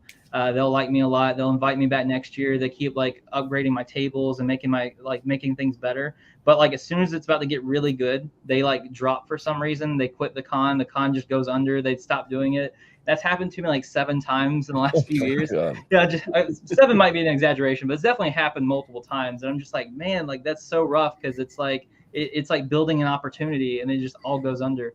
But luckily, the last couple of years, or I'll say maybe the last 3 years, I've definitely made good connections with people. Their conventions have only gotten bigger and better, with the exception of one. One did go under this year, but the other ones have gone really well. And now I'm getting people saying like, hey, like you're my favorite table at a convention, or hey, like we're actually for the first time getting people like buying things like just like off, like without even me pitching it to them. They just love what I do, that they'll see my stuff and then buy it. And we're also for the first time ever getting people wanting to buy original art, original characters over the fan art stuff that we're selling at the table. Because for a while, we started diving a bit into doing some fan art to sell at conventions because it would like make us some extra money that we then put back into the RPGs and stuff. And so it's like, hey, here's this cool picture of Naruto we drew, hey, thanks for the money. Now we're putting that into other worlds. But now we actually have people curious about like, or actually actively wanting to buy the original characters that they find in other worlds or in some of our other games, which is like a big mission that I'm doing this year. Is sort of developing out this universe and making it so you'll start seeing these characters pop up in these different games, and then you can start learning about them, piecing it through there. I mean, it sounds like you've had a lot of time to think about this and how you're going to piece it all together and what you're doing. Yeah, there's a lot. It's crazy because even though I've been doing this for a while, there's a lot of moving parts that a lot of people that's been following me haven't seen yet. There's a lot that's like going on in the background, a lot when it comes to my perspective, and just like subtle changes I'm making that people will slowly see gravitating in a certain direction. But I think people will be really happy like where things develop from that. Sweet. Yeah. Speaking of which, I do want to bring up that I technically announced this, but I haven't gotten to do a full-blown announcement of it yet. But we have a new Kickstarter that's coming out called Death Send. It's like an RPG that's inspired by Death Note, the classic anime. And essentially in Death Send, you play as either an investigation team of the Baker Street Irregulars. Yeah, there you go. That is sort of like Sherlock Holmes's crew. You can play as part of the Yakuza or the Monastery. And someone mysteriously gets the powers of a Grim Reaper and is killing people. And so it's up to you to figure out who's doing that. Now, the catch of this RPG is it's actually played through texting on your phone. You can play through Discord, Gilded. You can play through Facebook Messenger, whatever it may be. And you can actually play throughout the course of a week. So it only takes about 10 minutes a day as a player to like send in your action and then see how that resolves. And the game changes based on how everyone's playing. And the catch is everyone's playing secretly. So you're not sure what the other players in the game are doing. And you're not sure of like when they're going to interact with you or if they trust you or if they're going to betray you. But there are teams in the game as well. So depending if you're playing with the investigation unit or if you're part of the monastery, you'll have team members that you can talk to throughout the day. You can exchange whatever information you want to with them, or you can choose to withhold information. And we actually had some people jump into our Discord from this game, and they've been saying that they've played it and they've been loving it. So we've gotten some really good feedback on it. That sounds like something that my Gilded would probably. I can see some people in the Gilded getting down on something like that as to just interact and just have fun with each other. Yeah, well, what's cool is it's very time friendly. We actually had someone scared to try it because they were in the middle of moving across states, and they ended up playing it anyways, and they had a blast, and they didn't have an issue at all playing it, even though they were moving across states. So we've had a lot of people that were busy be able to play and have a good time. That's really cool. And way to go for thinking about how to incorporate the modern day technology in a tabletop RPG. I appreciate it. Yeah. So the idea for this one technically came from a game I released in 2019 called Legendaria. And in Legendaria, it uses the same system of playing through texting. So I actually came up with that a few years ago. But Legendaria is more of an epic battle where you play as different legends. So we had like Blackbeard teaming up with Billy the Kid during the Salem witch trials, and they were just causing destruction and destroying everything.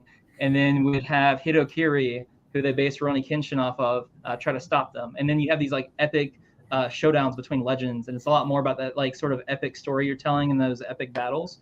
And we just sort of translated that game system into this one and made it more about the cat and mouse investigations instead of the epic battles. Cool. So one of the things that this reminds me of is, like the old Mafia or Secret Werewolf type games. One of the things that always was interesting about that was the social component of like sitting around and trying to guess which one of your friends.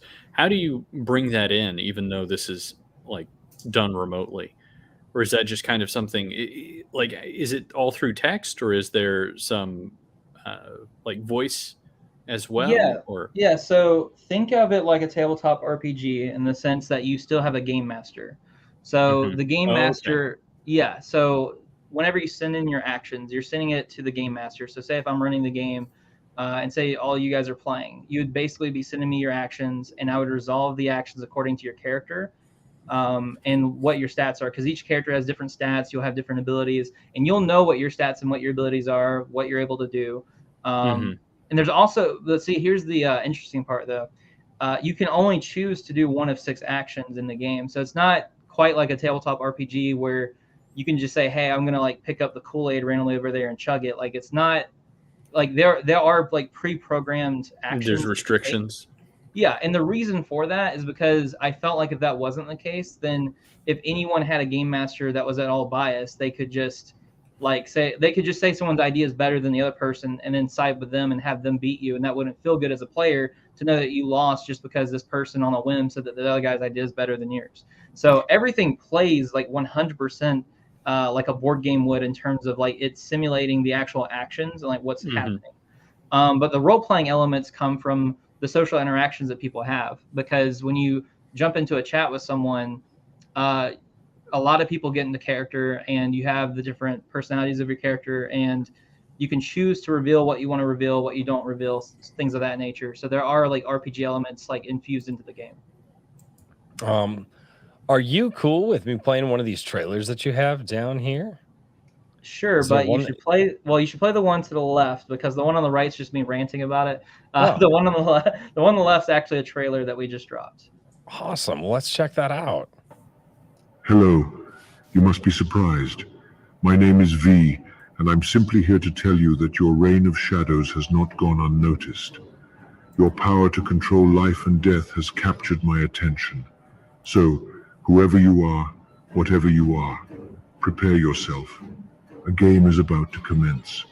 A game of wits that will unveil the secrets that shroud you. I invite you to play your best, because I will solve this case. I will win, because that is justice. The game begins on Kickstarter. Death Send is a role-playing game played through sending text messages from your phone, and can be played with players all over the world. The game uses a game master to arbitrate the game's rules and to guide players through the experience.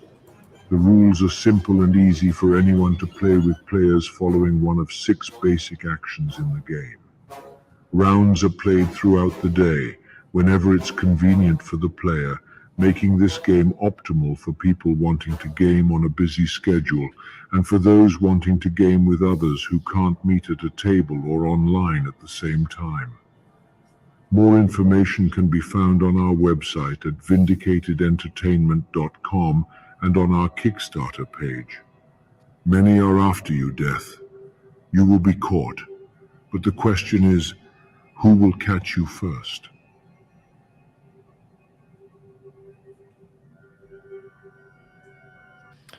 That was well done. Who did the voice work for you? So I believe that was Mr. Bug who did it. Okay. Awesome. Yeah. Are you familiar with him at all? I am not familiar Okay. with him, but I Okay. might Yeah. have to become familiar. That was very Yeah, good voice I think work. I think I've seen him in this chat before. So he's familiar. I'm pretty sure he's familiar with you guys. But he does some video edits, and I just saw that he was posting like, hey, like, is there anyone willing to like just like anyone looking for like some videos to edit and stuff? And so I just reached out to him, and so he's done a few of my video edits from there. I think Awesome. I think he does edits for Yellow Flash. Oh, that's okay, cool. Yeah, That's really cool. yeah. So, man, way to make that connection, dude. Like that was Well, I just randomly saw it, and I mean he's been very professional working with him on it, so it's been cool. That's awesome, man. No, that I'm okay. So I showed this off just before you got here because it was like this is really kind of how I was more introduced to you. Okay, Heartseeker. Yeah, I will say, so I need to say this too. One thing that's weird about making so many different games is like I've noticed now that I've had such a big repertoire of games, it's like hard for me to figure out where to begin, what to talk about. And also everyone sort of like finds me differently and also is like interested in different things, which is like fun and exciting, but it's like a interesting new challenge I'm having to deal with. But yes, let's talk about Heartseeker. It's a fun one. So no, and for me, the Heartseeker, because I believe that we ended up checking it out on a Wednesday night stream during the Wednesday night highlight show a while back, and I was giving James Craig a lot of crap, but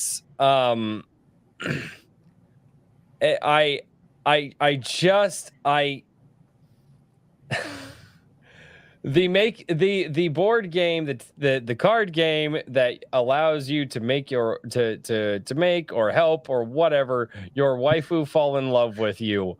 Where did that come from?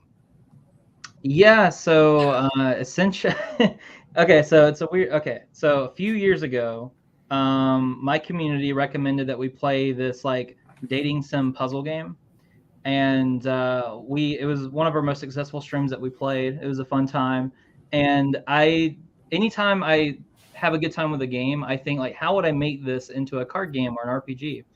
Just as a fun exercise. It doesn't mean it will necessarily go anywhere. And so I basically made a fan-made version of that game, and I tried to pitch it to the creator of that game, and I never heard anything back. He may have just never seen the game or seen my pitch, but I didn't hear anything back. But my friends were like, dude, that game was actually really, really fun. Like you actually need to make that into a game. And basically I had like 6 or 7 of my friends pressuring me to make it into a game. And honestly, I thought the game was surprisingly like a lot more fun than I thought it was going to be. And so I just basically reskinned the fan-made version into what it currently is. And when I was thinking of like the characters and stuff, I was like, well, instead of me just making up all new characters for this game, why don't I just pull characters from my other games that I've made? So all the characters in Heartseeker, with the exception of one, is pulled from Spellslingers, Otherworlds, or some other game I've made. And then we're also making another anime-based card game next year called Truckhoon, which is about like running people over with a truck, isekaiing them into a different world, and that will also feature a lot of recurring characters that you've probably seen in Heartseeker or across other worlds and stuff. So you'll see them. And actually, the art that I sent you that you used for this image, where it has the girl with the alcohol, that's actually art for Truckhoon that I haven't really revealed to anyone, but I just like threw it your way and was like, okay, well this would fit if you want to put this up there. But that's actually for an upcoming card game I haven't released. Yeah, a girl holding a giant beer mug. How does a drink with crazy not put that on a thumbnail? Exactly. What? I was like, this one would fit. This would fit pretty well. But essentially, so in that game, everyone gets the same hand of 8 cards, and so they're numbered 1 through 8. So your number 1 is your hero. Then you have like your maid, the tavern drinker, which that's the character there. You have like your wizard, your elf, the villain. Everyone has the same hand, and then you randomly generate the worlds by pulling up a subject and a location. So it could be little orange men running through World War II trenches. That's the world you get isekai to, or you get isekai to a moon handcuffed to a furry, or whatever it may be. Yeah, yeah, and you roll dice, and then the active player's turn, who has the truck icon, gets to determine which world is worth what amount of points. And then everyone chooses one of their cards from their hand worth a value of 1 through 8, puts it face down, and then everyone reveals. And then everyone activates their effects if they have any effects on their cards from highest number to lowest. And so some of the effects will get you. So the wizard, for example, changes any value of a world to a negative value. So if it would normally give you +6 points, it'll give you -6. And the objective of the game is to be the first player to get to 20 points. So the wizard can really screw you over. Yeah. And the 1, for example, is normally your worst card because it's the lowest number. However, the 1 gets to jump ahead if anyone else played the villain. So if you play the hero and someone else plays the villain to try to get the world, the hero beats the villain, gets to supersede him, and gets the first pick of the world. So you get the most amount of points. That's interesting. Which one was that? So I don't think I have it advertised on my website yet. Say it's not out yet. Yeah, we're getting some inside baseball here. Yeah, inside baseball. Yeah, I am down. Oh no, people are interested. People are listening. Yeah, we have only a few pieces of art for it. I still have to design the cards and the like rule book and stuff, but we've already play tested it at one convention and we had resounding like amazing feedback. Like people were like, "Yep, go ahead. Like we gotta get this game out immediately." So we're working on an early release next year. Is when that's supposed to come out. Awesome. That's fantastic. Very cool. So how many games a year are you working on? Oh, that's so this year my plan is to do 4 Kickstarters in total and then a few like beta releases. So I guess like 4 games and like 2 beta launches, and then not counting some like merch drops and some like digital book stuff and some extra stuff. Like I can, yeah. So that's very busy. Holy crap. Richard, shut the fuck up. I know, right? Yeah. Well, see, the thing is, so I can make a game very fast and make it fun. I'm very good about that. It's always the last like 10% that's the hardest for me. You know? I was just talking about this. Yes, it's so difficult. And I don't know. It's a bit easier for card games. I feel like for RPGs, like I feel like for writing, like when you have like a book, like and there's a lot of writing involved, I do feel like that is tougher in a lot of ways, at least for me, than a card game. Because a card game, it's like, okay, well, this is the rules, this is the effect of each card, and then you're good. But with writing, it's like, well, should I add like a few more sentences? In a card game, that's not really the case because you just add what the rules are and you add the effects and that's it. But with like a rule book and RPGs, it's like those do take me longer. And even though I'm able to release multiple games a year, I could not release multiple games on the size of Otherworlds in a year. Like Otherworld, I can't do another game like Otherworlds by myself ever again. Like I've already like that's the biggest I can do as a game by myself, because I basically gave up most of my 20s making that game, and I can't give up most of my 30s to like work on a single game like that again. So that is that does make sense though. I mean, that's not, you know, you could probably add to Otherworlds at this point, but and I can do like expansions and stuff a little bit here and there. But I'll put it this way: I think I've spent more time on Otherworlds than the other like 11 or 12 games I've made combined. Jeez. Yeah. Because with Otherworlds, I had written like 600 pages, and I got so confused of what I had already written. I was so like lost and everything. I had to scrape that entire 600-page book and then rewrite it. And I did that like 3 times. And then like, I don't know, it's been a lot of work. So yeah. Well, but it does also sound like you don't just, I mean, you say 11 other games, but it doesn't sound like you're just releasing games to release games. You just got done saying, no, I had this card game, I did it, didn't like how it worked mechanically, scrapped it, restarted with the premise and took what I liked, and I reworked it like 10 times until, hey, I'm getting ready for release. So yeah, you've got 11 other games out there, but you're not just releasing them willy-nilly. Yeah, so I share a lot of my design files, even for games I haven't released or maybe will never release, on Patreon.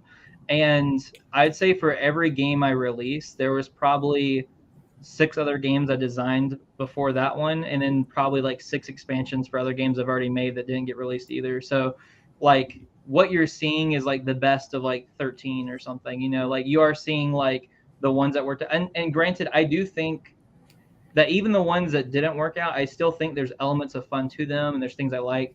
But normally what it is there's just something that doesn't quite feel right, and I'm just trying to revisit it at a later date. So like with Death's End, I actually made that game originally in 2018. We're actually about to hit the 5-year anniversary from when I released sort of like the beta for Death's End, but it had a different name, and it was way more like Death Note theme, but it was like free for everyone. And now that was Death's End is me sort of reskinning it with my own IP. But yeah, I kind of put that on the back burner for 5 years, and it wasn't ready until now. And that's the case for a lot of games. Jeez. So with that in mind, like, I guess one of the things I'm curious about is like, it looks like some of your projects have started to like cross over. Oh, God dang it. Richard, we can still hear you. I know. Hold on. Okay. Hello? Hi. Hello. Hey! Tails, there we go. Spooky. Anyway, I'm going to finish this real quick. Tail style. Before the battery backup runs out on the router. Anyway, are we going to see more crossovers from you in the future? But Yes. with kind of like building your own character universe and everything else like that. Yeah, so this one's been very interesting to me because it's something that no one necessarily asked for, but no one's complaining about it either. And I think it would be cool once it's like more realized and people kind of see what I'm doing with it. But you know, it's called the Vendiverse. It's sort of like this universe of my dedicated characters, and it's just sort of like a way to have an extra level of care and attention to these characters if people want that. But obviously, I think I have a pretty good job of being able to put myself in the mindset of different types of players. And there's definitely going to be people that could not care less. Like if they play Truck-kun or Heartseeker, they could care less about those characters at all. And to me, it's important that the game still function and is very fun without you having to know that at all. But I think there is something that's fun about it so the character on the cover of Heartseeker, for example, her name's Luna, and you might recognize her from Spellslingers. And it's like, oh, that's cool, that's neat. And then on her shirt, she has a little ghost, and they're drawn the exact same way as Guillotine from my other game. And it's just like neat nods, Easter eggs, things like that. But if you wanted to sort of learn more about her, there will be media through games and other forms where you can start learning more about that character. And I think I'm just sort of taking that inspiration from like as a kid, like playing the video games and getting into like Marvel vs. Capcom. That introduced me to a ton of characters. I had no idea who they were. Where it was Strider Hiryu and Morgan from Darkstalkers and stuff. Mm-hmm. And I was just like, who are these characters? Like their designs and their art like fascinated me, and I wanted to learn more about them. And so I was able to get more into them because I just thought they looked cool aesthetically. And I just want to sort of bring that into this like tabletop space because that's something that's not being done. Like even to the point where I brought this up in the largest board gaming group on Facebook, and they deleted my post because they said it was off topic. Like my post about it wasn't even allowed. So obviously I feel like I'm sort of coming at it in a little bit of a different angle. But again, it's not meant to detract from anyone's experience. I want people to still be able to love games and play games. A lot of times when I make my beta test for games, they have no artwork and people like can't see the characters anyways. So it's important to me that the game feels fun even on index cards when there's nothing to even look at. And when the game's really fun for people that way, that's a really good sign for me because once I add the artwork and everything else to it, I know people will have a good time with it. Gotcha. Good deal. All right. Well, I appreciate you answering my question.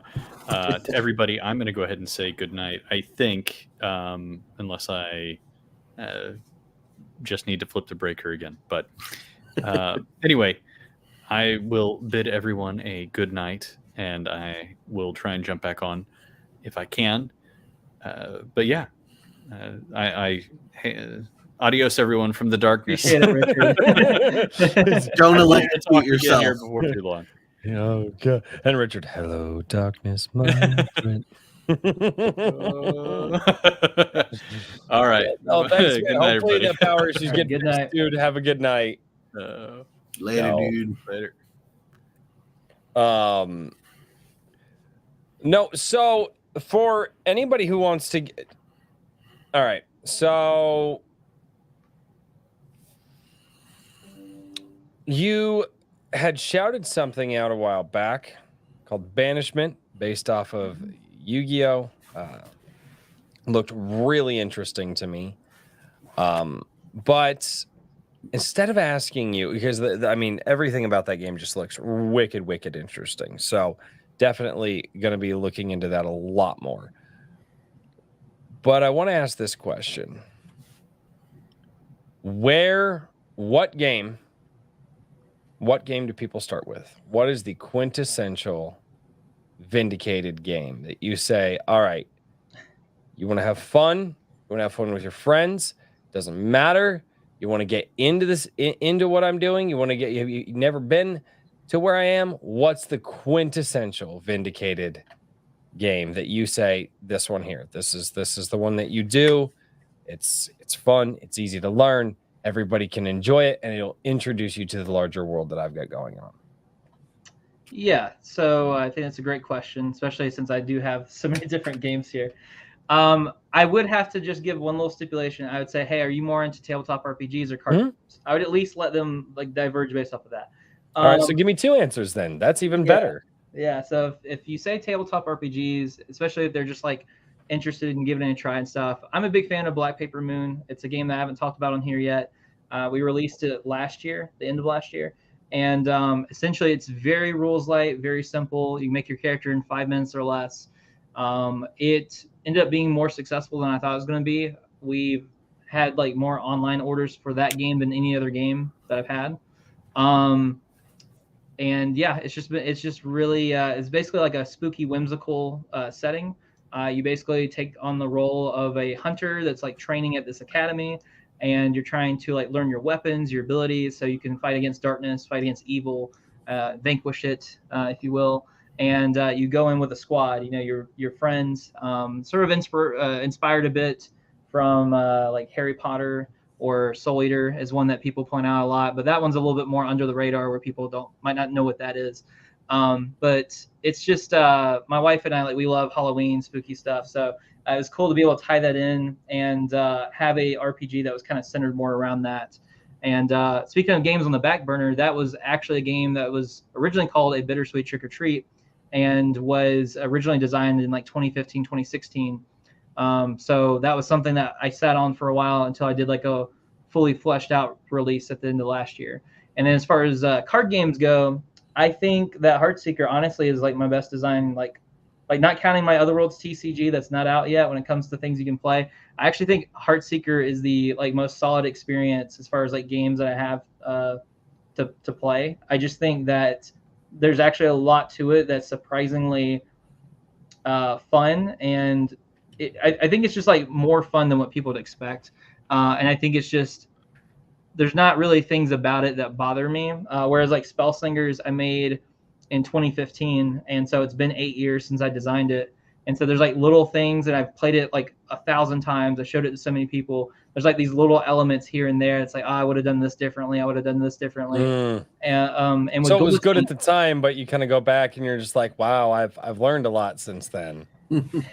Yeah, I mean, I had the right idea about a lot of things. It was more about like templating, and like honestly, a lot of my mistakes with Spell Slingers, I think, was just sort of like struggle to like communicate my ideas, or like what the effect should do maybe, and like be more clear. But the base mechanics of the game, I think, are super solid, and I think people like Spell Slingers a lot because of that. Like, I think they can still see that on a mechanical level, the game's still really fun. So even though there's these sort of like weird edge cases, it's still a really fun game. And so I think it still holds up well in that way. And then Guillotine, it came out in 2021. So it came out, a decent bit later. I think we designed that, or I designed it in 2019. That one is also pretty solid, but that one I made pretty simple, so there's not as much like depth to it as I'd probably normally like. That one's very, very casual friendly though. It's the easiest one to play like with anyone that doesn't like. We have like 4 and 5 year olds playing it. Like we had some kids love it so much that they literally dressed up as characters from that card game for Halloween that year. Awesome. Yeah, yeah. And what's funny though is we had cosplayers cosplay those characters before any other characters, even though those guys weren't even named. It was just like Pumpkinhead and like Ghost and stuff. You know, it was just random monsters. But they love the designs, and my wife actually did all the art for Guillotine. She did a fantastic job. Very cool. But Heartseeker, I think, has like a good amount of mechanical depth. It's still very easy to learn, very solid. It comes with instruction cards, so every player can get a card that helps them like refamiliarize themselves with the rules in case they forgot like certain elements about it. There's just like a lot of smarter design choices I made that I'm happy with. Dude, good for you, man. I love being able to meet, and like I said, this whole moniker of the Iron Age has introduced me to so many more creative people, because a lot of people get lost in, you know, just the comic book world, or just the novel world, or just the animation world, or just the music world. And this Iron Age moniker opened up my eyes to see a bunch of different worlds. And then I decided to stumble drunkenly through all of them, which is probably not a good thing, but accurate.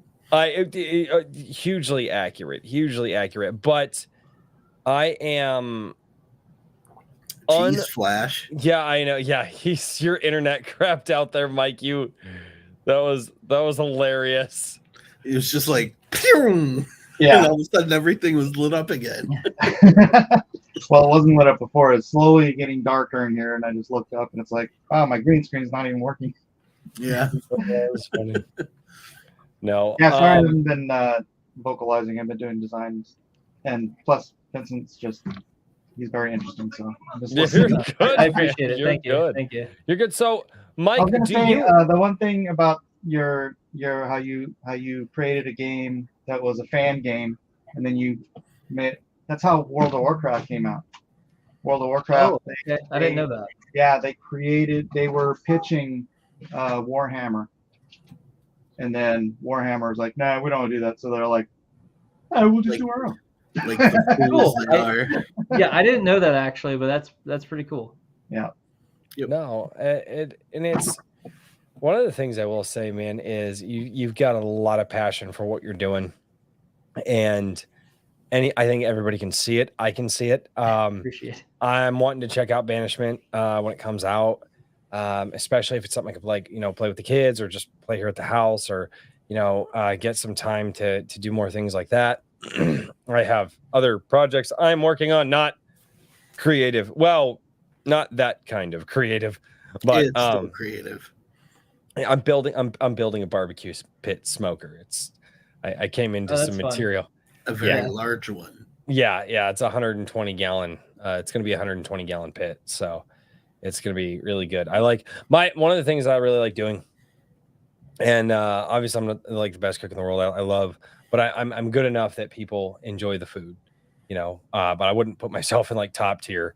But I love, and I want to get better at it, and I love cooking for like large groups of people. That was actually a lot of the conversation we had before you came on. So that's one thing that I want to do to get better, because one of these days, man, I want to do like the Iron Age meetup. I want to do an Iron Age meet and greet, and I have this massive barbecuer, and we're gonna get briskets. What you were talking about before I got here. Yes, that sounds like a wonderful time. Where are you based out of again? I am currently in the very, very northeastern part of Iowa. So okay, yeah, so nobody wants to go there. We should. Actually, in the summertime is not bad. In the spring and summer is not bad. Okay. Wintertime is new. Yeah, then no. San Diego. No. Absolutely not. Sorry, Mike. No. San Diego. People come here for vacations. Yeah, that's the commies go there for vacations. The commies go there for vacations. The commies go there for vacations. No, I'm good. No, I'm telling you, it's what you should do is you should set it up so that it's either parallel or before or after San Diego Comic-Con. So people who are already coming here for con will come to the Iron Age microcon or meetup or however you want to phrase it. So that boom, you hit two birds with one stone. And then people who aren't going to con, it's freaking San Diego. They'd come anyways. I would not. Why wouldn't. the I'm biggest sorry. convention in America is in San Diego because it's in San Diego. I know, and that's the entire reason I won't go. I will not go to California. I have a fundamental disagreement with everything about that state. I will not go to California. Choose South Carolina. South Carolina, it's affordable. We have we're one of the most moved to states. There's a lot of people coming over this way. Yeah, so my church moved to South Carolina. One of the places we talked about doing a meetup because of this, we kind of have an idea of where everybody's located in our group, especially through like my Gilded and stuff. We thought about Nashville. Pretty popular place, good food, good kind of good like bar scene down there, a lot of stuff to do, a lot of barcades down there as well. A lot of white people. Yeah, that's I've been there. Actually, yeah, there's also a lot of Mexicans there too, and a lot of really. I've been there recently, dude. There's a lot of them. You have to open up more than a squint. Oh shit! Hey, that's racist. Sorry, Mike. I'm pretty sure. No, but Nashville's like 4 hours for me, so it's within driving distance. We thought. I mean, I think it's 10.5 for me. I think it's like 11 from Daniel, and it's like 11.5 from Richard or something like that. Like it is. It's literally in the center of all of us, and that's the only reason we kind of tossed it out. And we're like, yeah, you know what? And like in the spring and summer, definitely not a bad place. I don't think, the good food and stuff like that, and just a way to. But I don't know. There's a lot of planning to do. I was just gonna invite like 40 people out to my house and just barbecue for people on the weekend. It's like crazy humid in the summer in Tennessee. That's what I said, like spring, the springtime. Because I was just down there recently. It wasn't bad. So. But that's for later. What's that's really for nice? What? San Diego. Communism. It smells like communism there. It smells like. And that's a stink that you can't wash off. Yeah, but San Diego is a very conservative part of San Diego or California. Never mind. There's only, dude. It's just Los Angeles and San Francisco that skew this entire state to the left. That's what I've heard, actually. It's just like you freaking Illinois, dude. You don't sit there and say all of Illinois is Chicago. Oh no! I get you there. So I think at this point I'm going to get to super chats. I am going to drop the Vindicated link, and especially you spoke of Heartseeker quite adoringly there. So we're going to drop the Heartseeker link, and then we're going to move over to super chats. And then I may wrap the show up a little bit earlier because my wife has been telling me that the neighbors wish I would go down the street and make an appearance. So I might do that, and then I might not go to work tomorrow. I might just apologize to my boss and be like, "Hey, yeah, it's fine. I'll just make it up on Monday. I'll make up the stuff I got to do tomorrow on Monday. It's fine." Alrighty. So, Vincent, man. Feel free to chime in on any of the super chats or have fun with it. There is a rather large super chat here from a rather inconspicuous person, and I have a feeling that I know what it's for because it's usually for that. But let's get over here to the super chats, and if anybody has any questions now, definitely pop them down in the chat. Over on YouTube or over on Rumble, and I will get those. So over here on Rumble, Edward, also known as Kikoman, for $5 says, "Did anyone here heard of Senator Armstrong? Don't be gay and look it up." No, not looking it up. Oh my god, he's from Metal Gear Rising. Okay, yeah, okay. I never got into the Metal Gear stuff, not because not because I wasn't into Metal Gear, but because I literally dipped out of playing any sort of video games for like a decade of my life. Hey, don't feel bad. I never did either. Right, there you go. Dicebag has some interesting, and Dicebag, I did see that you subscribed to me over on Rumble. Thank you for doing that. But he made a comment here. It's not a super chat, but I find this interesting. He says TCGs are all going digital now. I feel that I've noticed that with Yu-Gi-Oh. I'm starting to see it more with other games. Do you feel the same way? Are you seeing that TCGs are going that way? So yes and no. Yes, they are, but it's not taken into consideration that there's a lot of people that's playing TCGs, and a lot more people have access to playing them because there are more options to play online. But there are still people that care about playing it physically. There's even a TCG called Flesh and Blood that's been getting more and more popular each and every year. And that one is called Flesh and Blood because its first and foremost principle is playing in person in your flesh and blood. And so they do a lot of support for their local game stores. Really cool. Yeah. And so they're trying to sort of like take apart a bit of Magic the Gathering's piece of the pie there. Unfortunately for me, I haven't personally like loved what I played of Flesh and Blood from like a game perspective, but a lot of people do. A lot of people love it, and it's been taking off. It's been out for like 5 years or something. It's been doing really well. And anytime that there are people that are doing more online or becoming less social or not connecting as much, there's also a deeper need for people to connect. There is a deeper need for people to gather around the table and play. So I don't think that will ever go away, because even as the other end gets more popular, I think it will actually bring people to like wanting and longing to get around the table and play games physically as well. Sure. I can see that for sure. I can absolutely see that. No, Trippy Soul, I would suggest maybe going to Pacific Beach instead. Skunk's Workshop became a monthly supporter over on Rumble. I believe that's my first monthly supporter over on Rumble.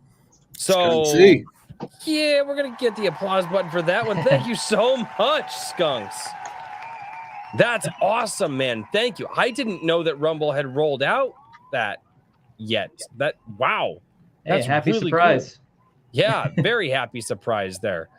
No, I'm always glad to see the Rumble stuff roll out, especially because I say the things like I'm going to get nuked on YouTube one of these days. My Sunday coffees, I share political things that I probably shouldn't. So one of these days I'm going to get nuked. So I'm always really, really glad to see Rumble growing. We hit 200 followers over there too, as well. So that just happened recently. So very, very nice surprise. Congratulations. Thank you very much. Wrangler for $4.20. It says hot dog soaked in soy sauce. No, sir. No, absolutely not. That was serious barbecue thing.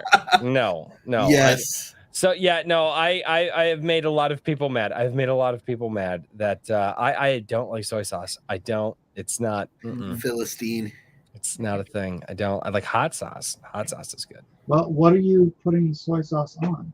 Everything. These people are nuts. I like it on my teriyaki chicken and rice. Depends on what you All of it. Right, do not ever put soy sauce on your rice, please. It's an affront to my nature. I don't. I'm not a fan of soy sauce. They'll kick you out of Japan if you do that. Oh God. Too bad. Unless you're cooking with it, making fried rice, you can put it in there. But as a seasoning, like in stuff to help bring to help salt like sauces and things like that, I think it's good for that. But just like the sauce itself on food, no. Literally what it's for. Yeah, like literally, what are you talking about? So literally what everybody does at every freaking restaurant, Japanese, they grab the soy sauce bottle and they shake it all over their food. That's gross. If you actually have something cooking in the back and you throw some in there as an additional seasoning, like you would do like, cayenne or something like that. Like sushi or, certain dishes you're going to just dip it in. See, that's how I need my barbecue sauce. I need whatever I eat with barbecue. I like it to be cooked with it. I don't like to dip my stuff in barbecue sauce. Yeah. So Royce, you don't eat sushi? No, I like sushi. Sushi's fantastic. You don't soy eat sauce soy sauce. Disgusting. You don't use soy sauce with your sushi?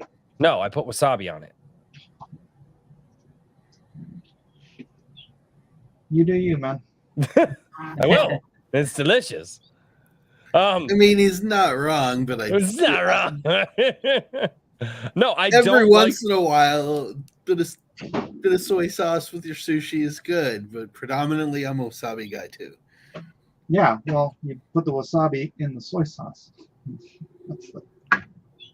No. Don't Just do leave that. the soy sauce off the table. It's perfectly fine in the trash where it belongs. No. I need to fix something real quick. Fix something. There we go.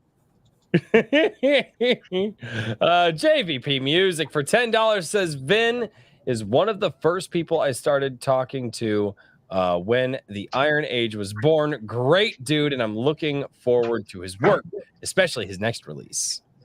Thank you. I love JVP. He was super awesome when I first reached out to him, and he's been just nothing but awesome the entire time.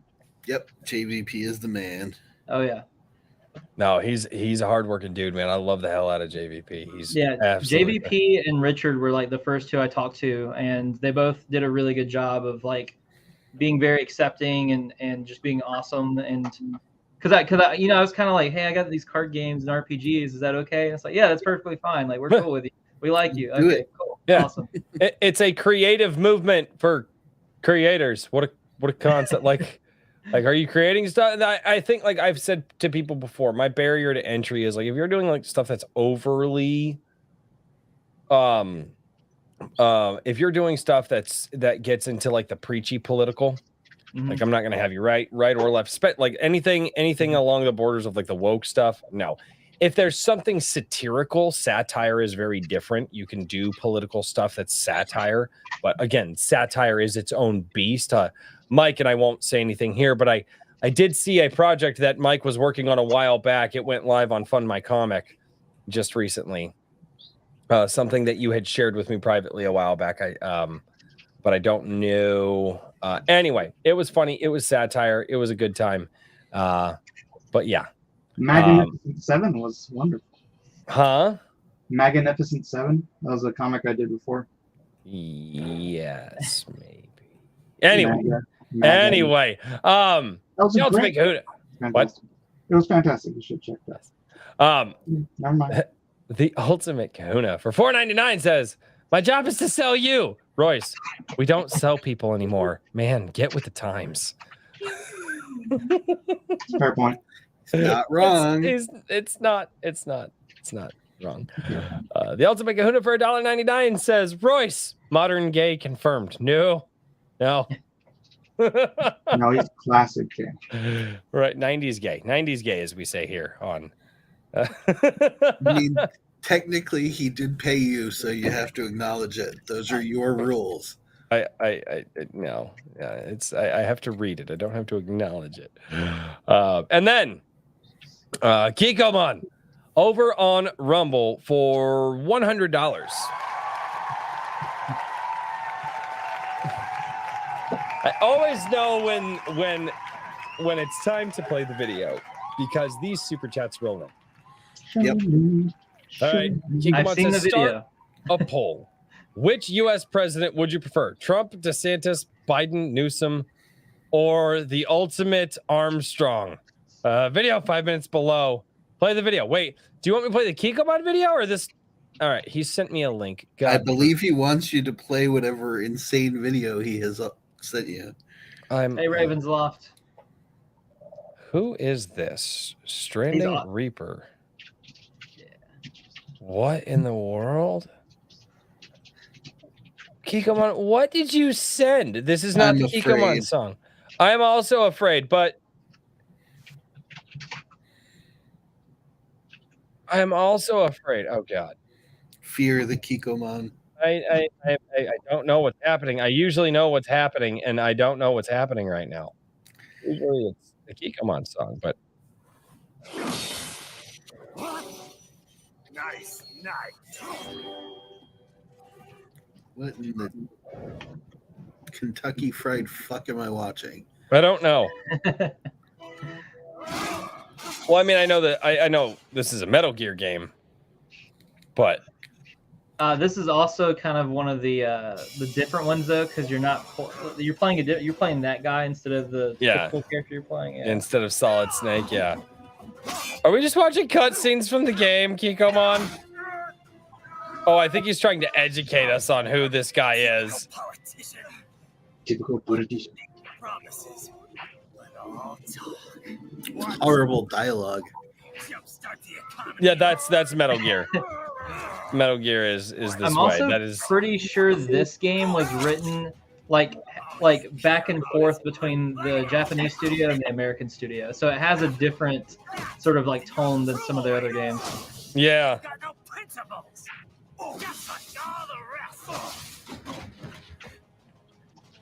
His voice is terrible. You're just another maggot crawling in the pile. He sounds a bit different than what you would expect, I think. Truth then. Yeah. Well, doesn't he have his like Jack the Ripper mode too? Like it's like his berserk mode. I do need capital. Maybe. And votes. People are saying people are taking this. I have a dream. What? That one day, every person in this nation will control their own destiny.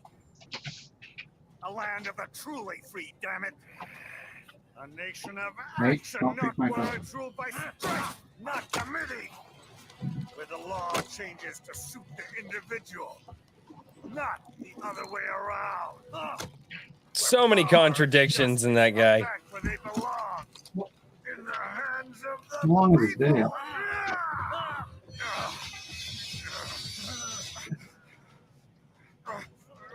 Are we watching wrestling?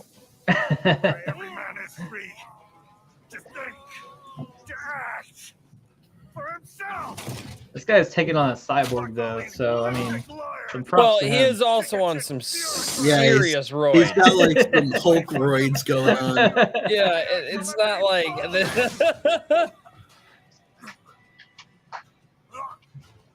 this is a really long cutscene for a game. Fuck the media. Fuck all of it. And fuck your couch too. Interesting. Rotten to the core. There's no Interesting. we need to pull it out by the roots. Wipe the slate clean. Burn it down. What in the world? And from the ashes, a new America will be born. Evolved, but unchanged. The weak will be purged. And the strongest will thrive. Free to live as they see fit. They'll make America great again. Oh wow. Hell are you talking about? This predated Trump too, if I'm not mistaken. It did, yeah. Still That's hilarious. I listened to an interview with one of the writers for this game. They actually asked him like how do you feel like predating that? And he was like, it was crazy, you know, but Oh, yeah. So I had a feeling that was coming up. If I Interesting. do America, people will die and kill for what they believe. Not for money, not for oil, not for what they're told is right. Every man will be free to Interesting. fight his own wars.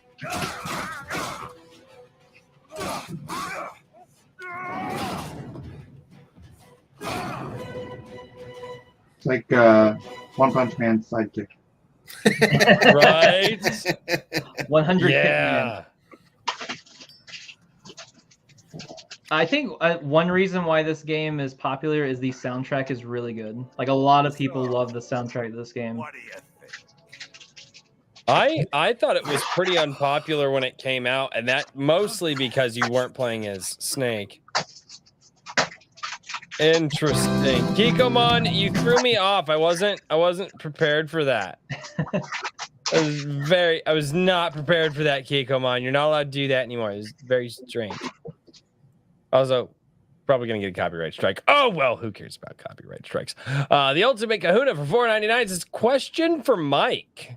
How much does someone with your level of quality typically charge for an interior sketch art for a book? Just ballpark. You mean like in a sketchbook? Charge for interior sketch art for a book. I'll put it up on screens. Maybe you can. Kahuna, just answer in the chat. You mean like in a sketchbook? If you brought a sketchbook to a convention, how much would I charge for that? Is that what you're talking about? Yeah, it might be. I'm unsure. Well, if that's the case, I think I started headshots off at 100, and then it goes up to full body shots for 400. Oh wow. And then an additional 50% for each additional character. So if it's 2 characters, it's 600. 3 characters, 800. Dang. Sounds about right. That's nuts. Hey man, it's 30 years of practice. I'm not saying it's Yeah, wrong. I said awesome. it's nuts. Didn't say it was wrong. Well, gentlemen and chats, we have reached the point of the show where it is time for the final shill. And either Daniel has to do 2 shills or I have to do a shill for Richard. But there is a shill here for a man who is not here. And that's weird. Yeah, the only thing that he really, really wanted us to hit was the voting for last month is up as far as the Iron Age media story prompts are concerned. Oh. So if you haven't put your vote in for your favorite story, hop on ironage.media and vote. I believe Bryce is linking it. Yes. Because I don't do that. I just sit here and talk and drink. I am Oh, aware. hold on, Kahuna, just clarifying. You mean the interior art for a book? It depends on the project, but I wouldn't take less than $500 a page for pencils and inks. And it depends on how busy I am. If I'm busier, then I wouldn't even take that. So. Well, time is valuable. Yep. For sure. So There's only one of me. well, that's very true. Yeah, even now for me, like there's certain, like I'm at a point where it's like I cannot take on anymore. It's like, please, no one asked me to do anything else for a little bit. I have to sort of like get some of this stuff done because I know you guys are like, yeah, you're doing a lot, and I am, but it's like I'm at my I think I'm at my current limit at the moment. Yeah. Understandable. We all get there. Yeah. And when NFT season kicks in, if I start getting NFT talk again, then I wouldn't touch comics with a 10-foot pole. It pays magnitudes more than comic books. So yeah, I could do what I'd make on a. How long would it take me to make that much money? Probably 5 months worth of work I could do in like 2 weeks in NFTs. Holy crap. Yeah. That's insane. Yeah. That's why I love NFT season. Well, all right. That being said, Mr. Vincent Baker, what is your final show for the evening? Who are you? Where can people find you? All right. All those. All right. So I want to sort of direct to a surprising twist, everyone. I'm going to not shill myself as much. Of course, my name is Vincent Baker, Vindicate Entertainment. You can check that out. But I want to take this time to promote my dad's game that he's putting on Kickstarter. He's making his first card game that he's ever put together. He's made it with some other members of my family, and it's something that they're all doing. I had no part in designing it, but I've sort of like consulted sort of like the wording and the writing and making sure that the Kickstarter elements and stuff are put together.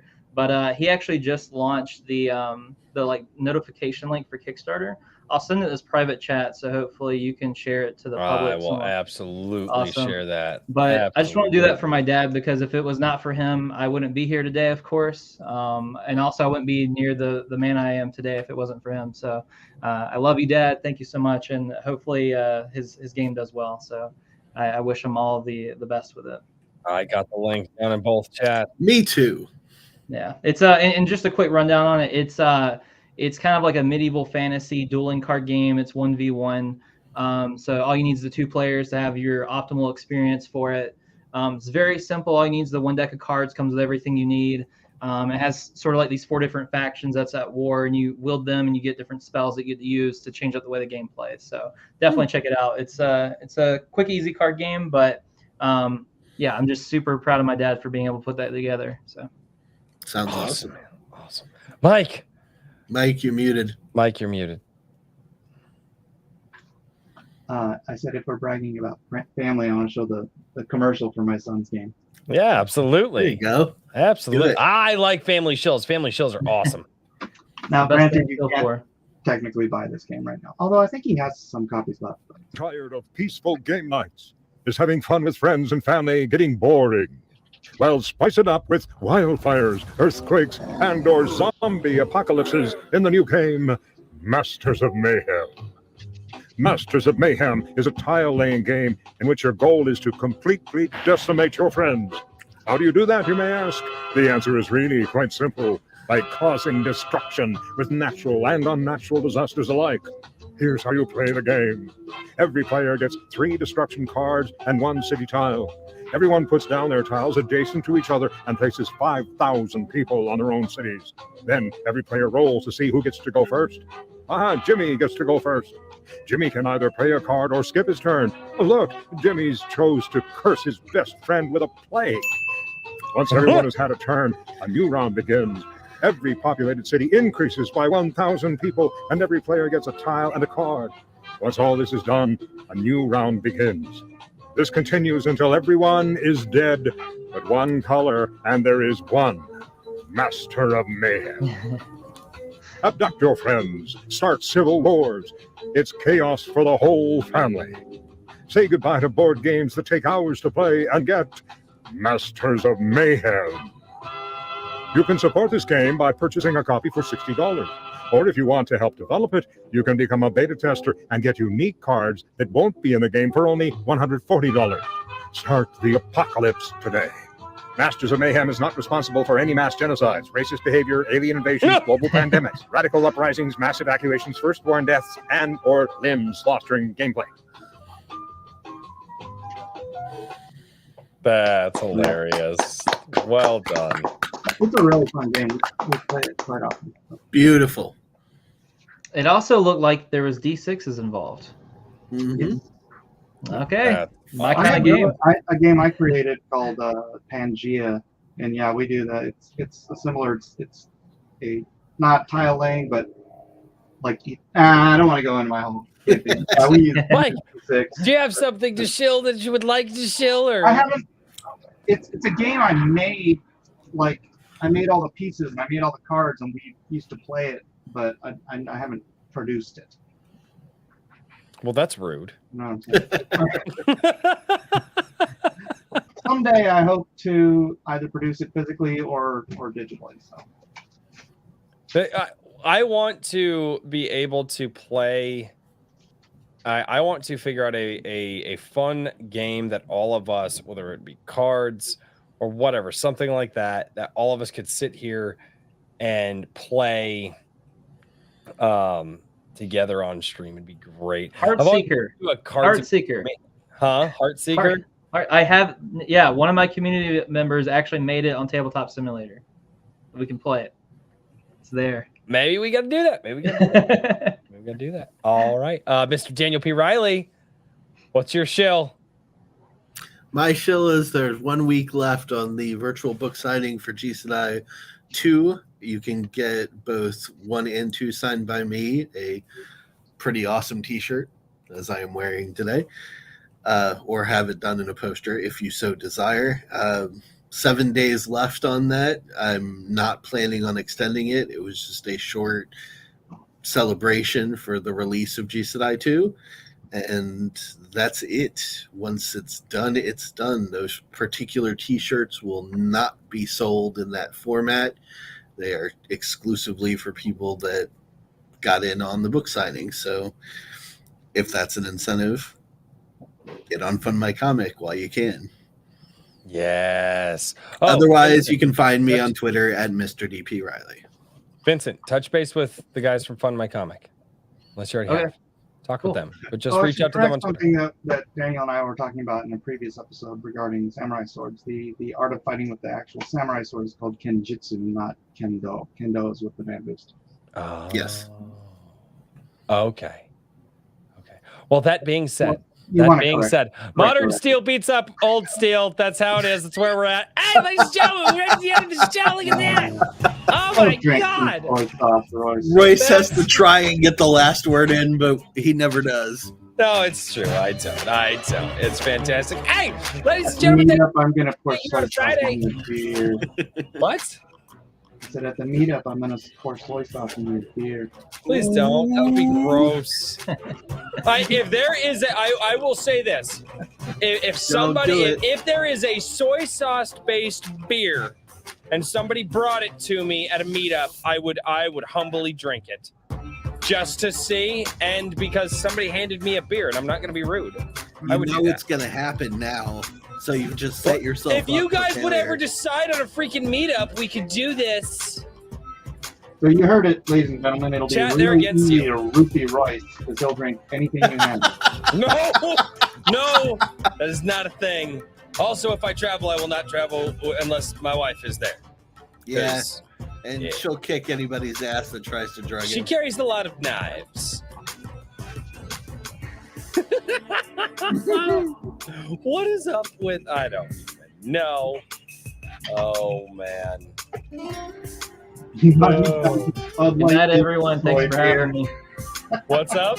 So good night, everyone. Thanks for having me. Yeah, absolutely, man. No, thank you for being here. I hope you come back, and I look forward to seeing your future creations. Like I said, I'm looking forward to Banishment, man. That one, I know we didn't touch base on that, but I'm gonna sink my teeth into that one. We'll see where we go. Yeah, we've got plenty to talk about for sure. Oh, there you go, ladies and gentlemen. Thank you all so much for tuning into Iron Age Nights, and we will see you all next time. Cheers, everybody. Good night, everybody.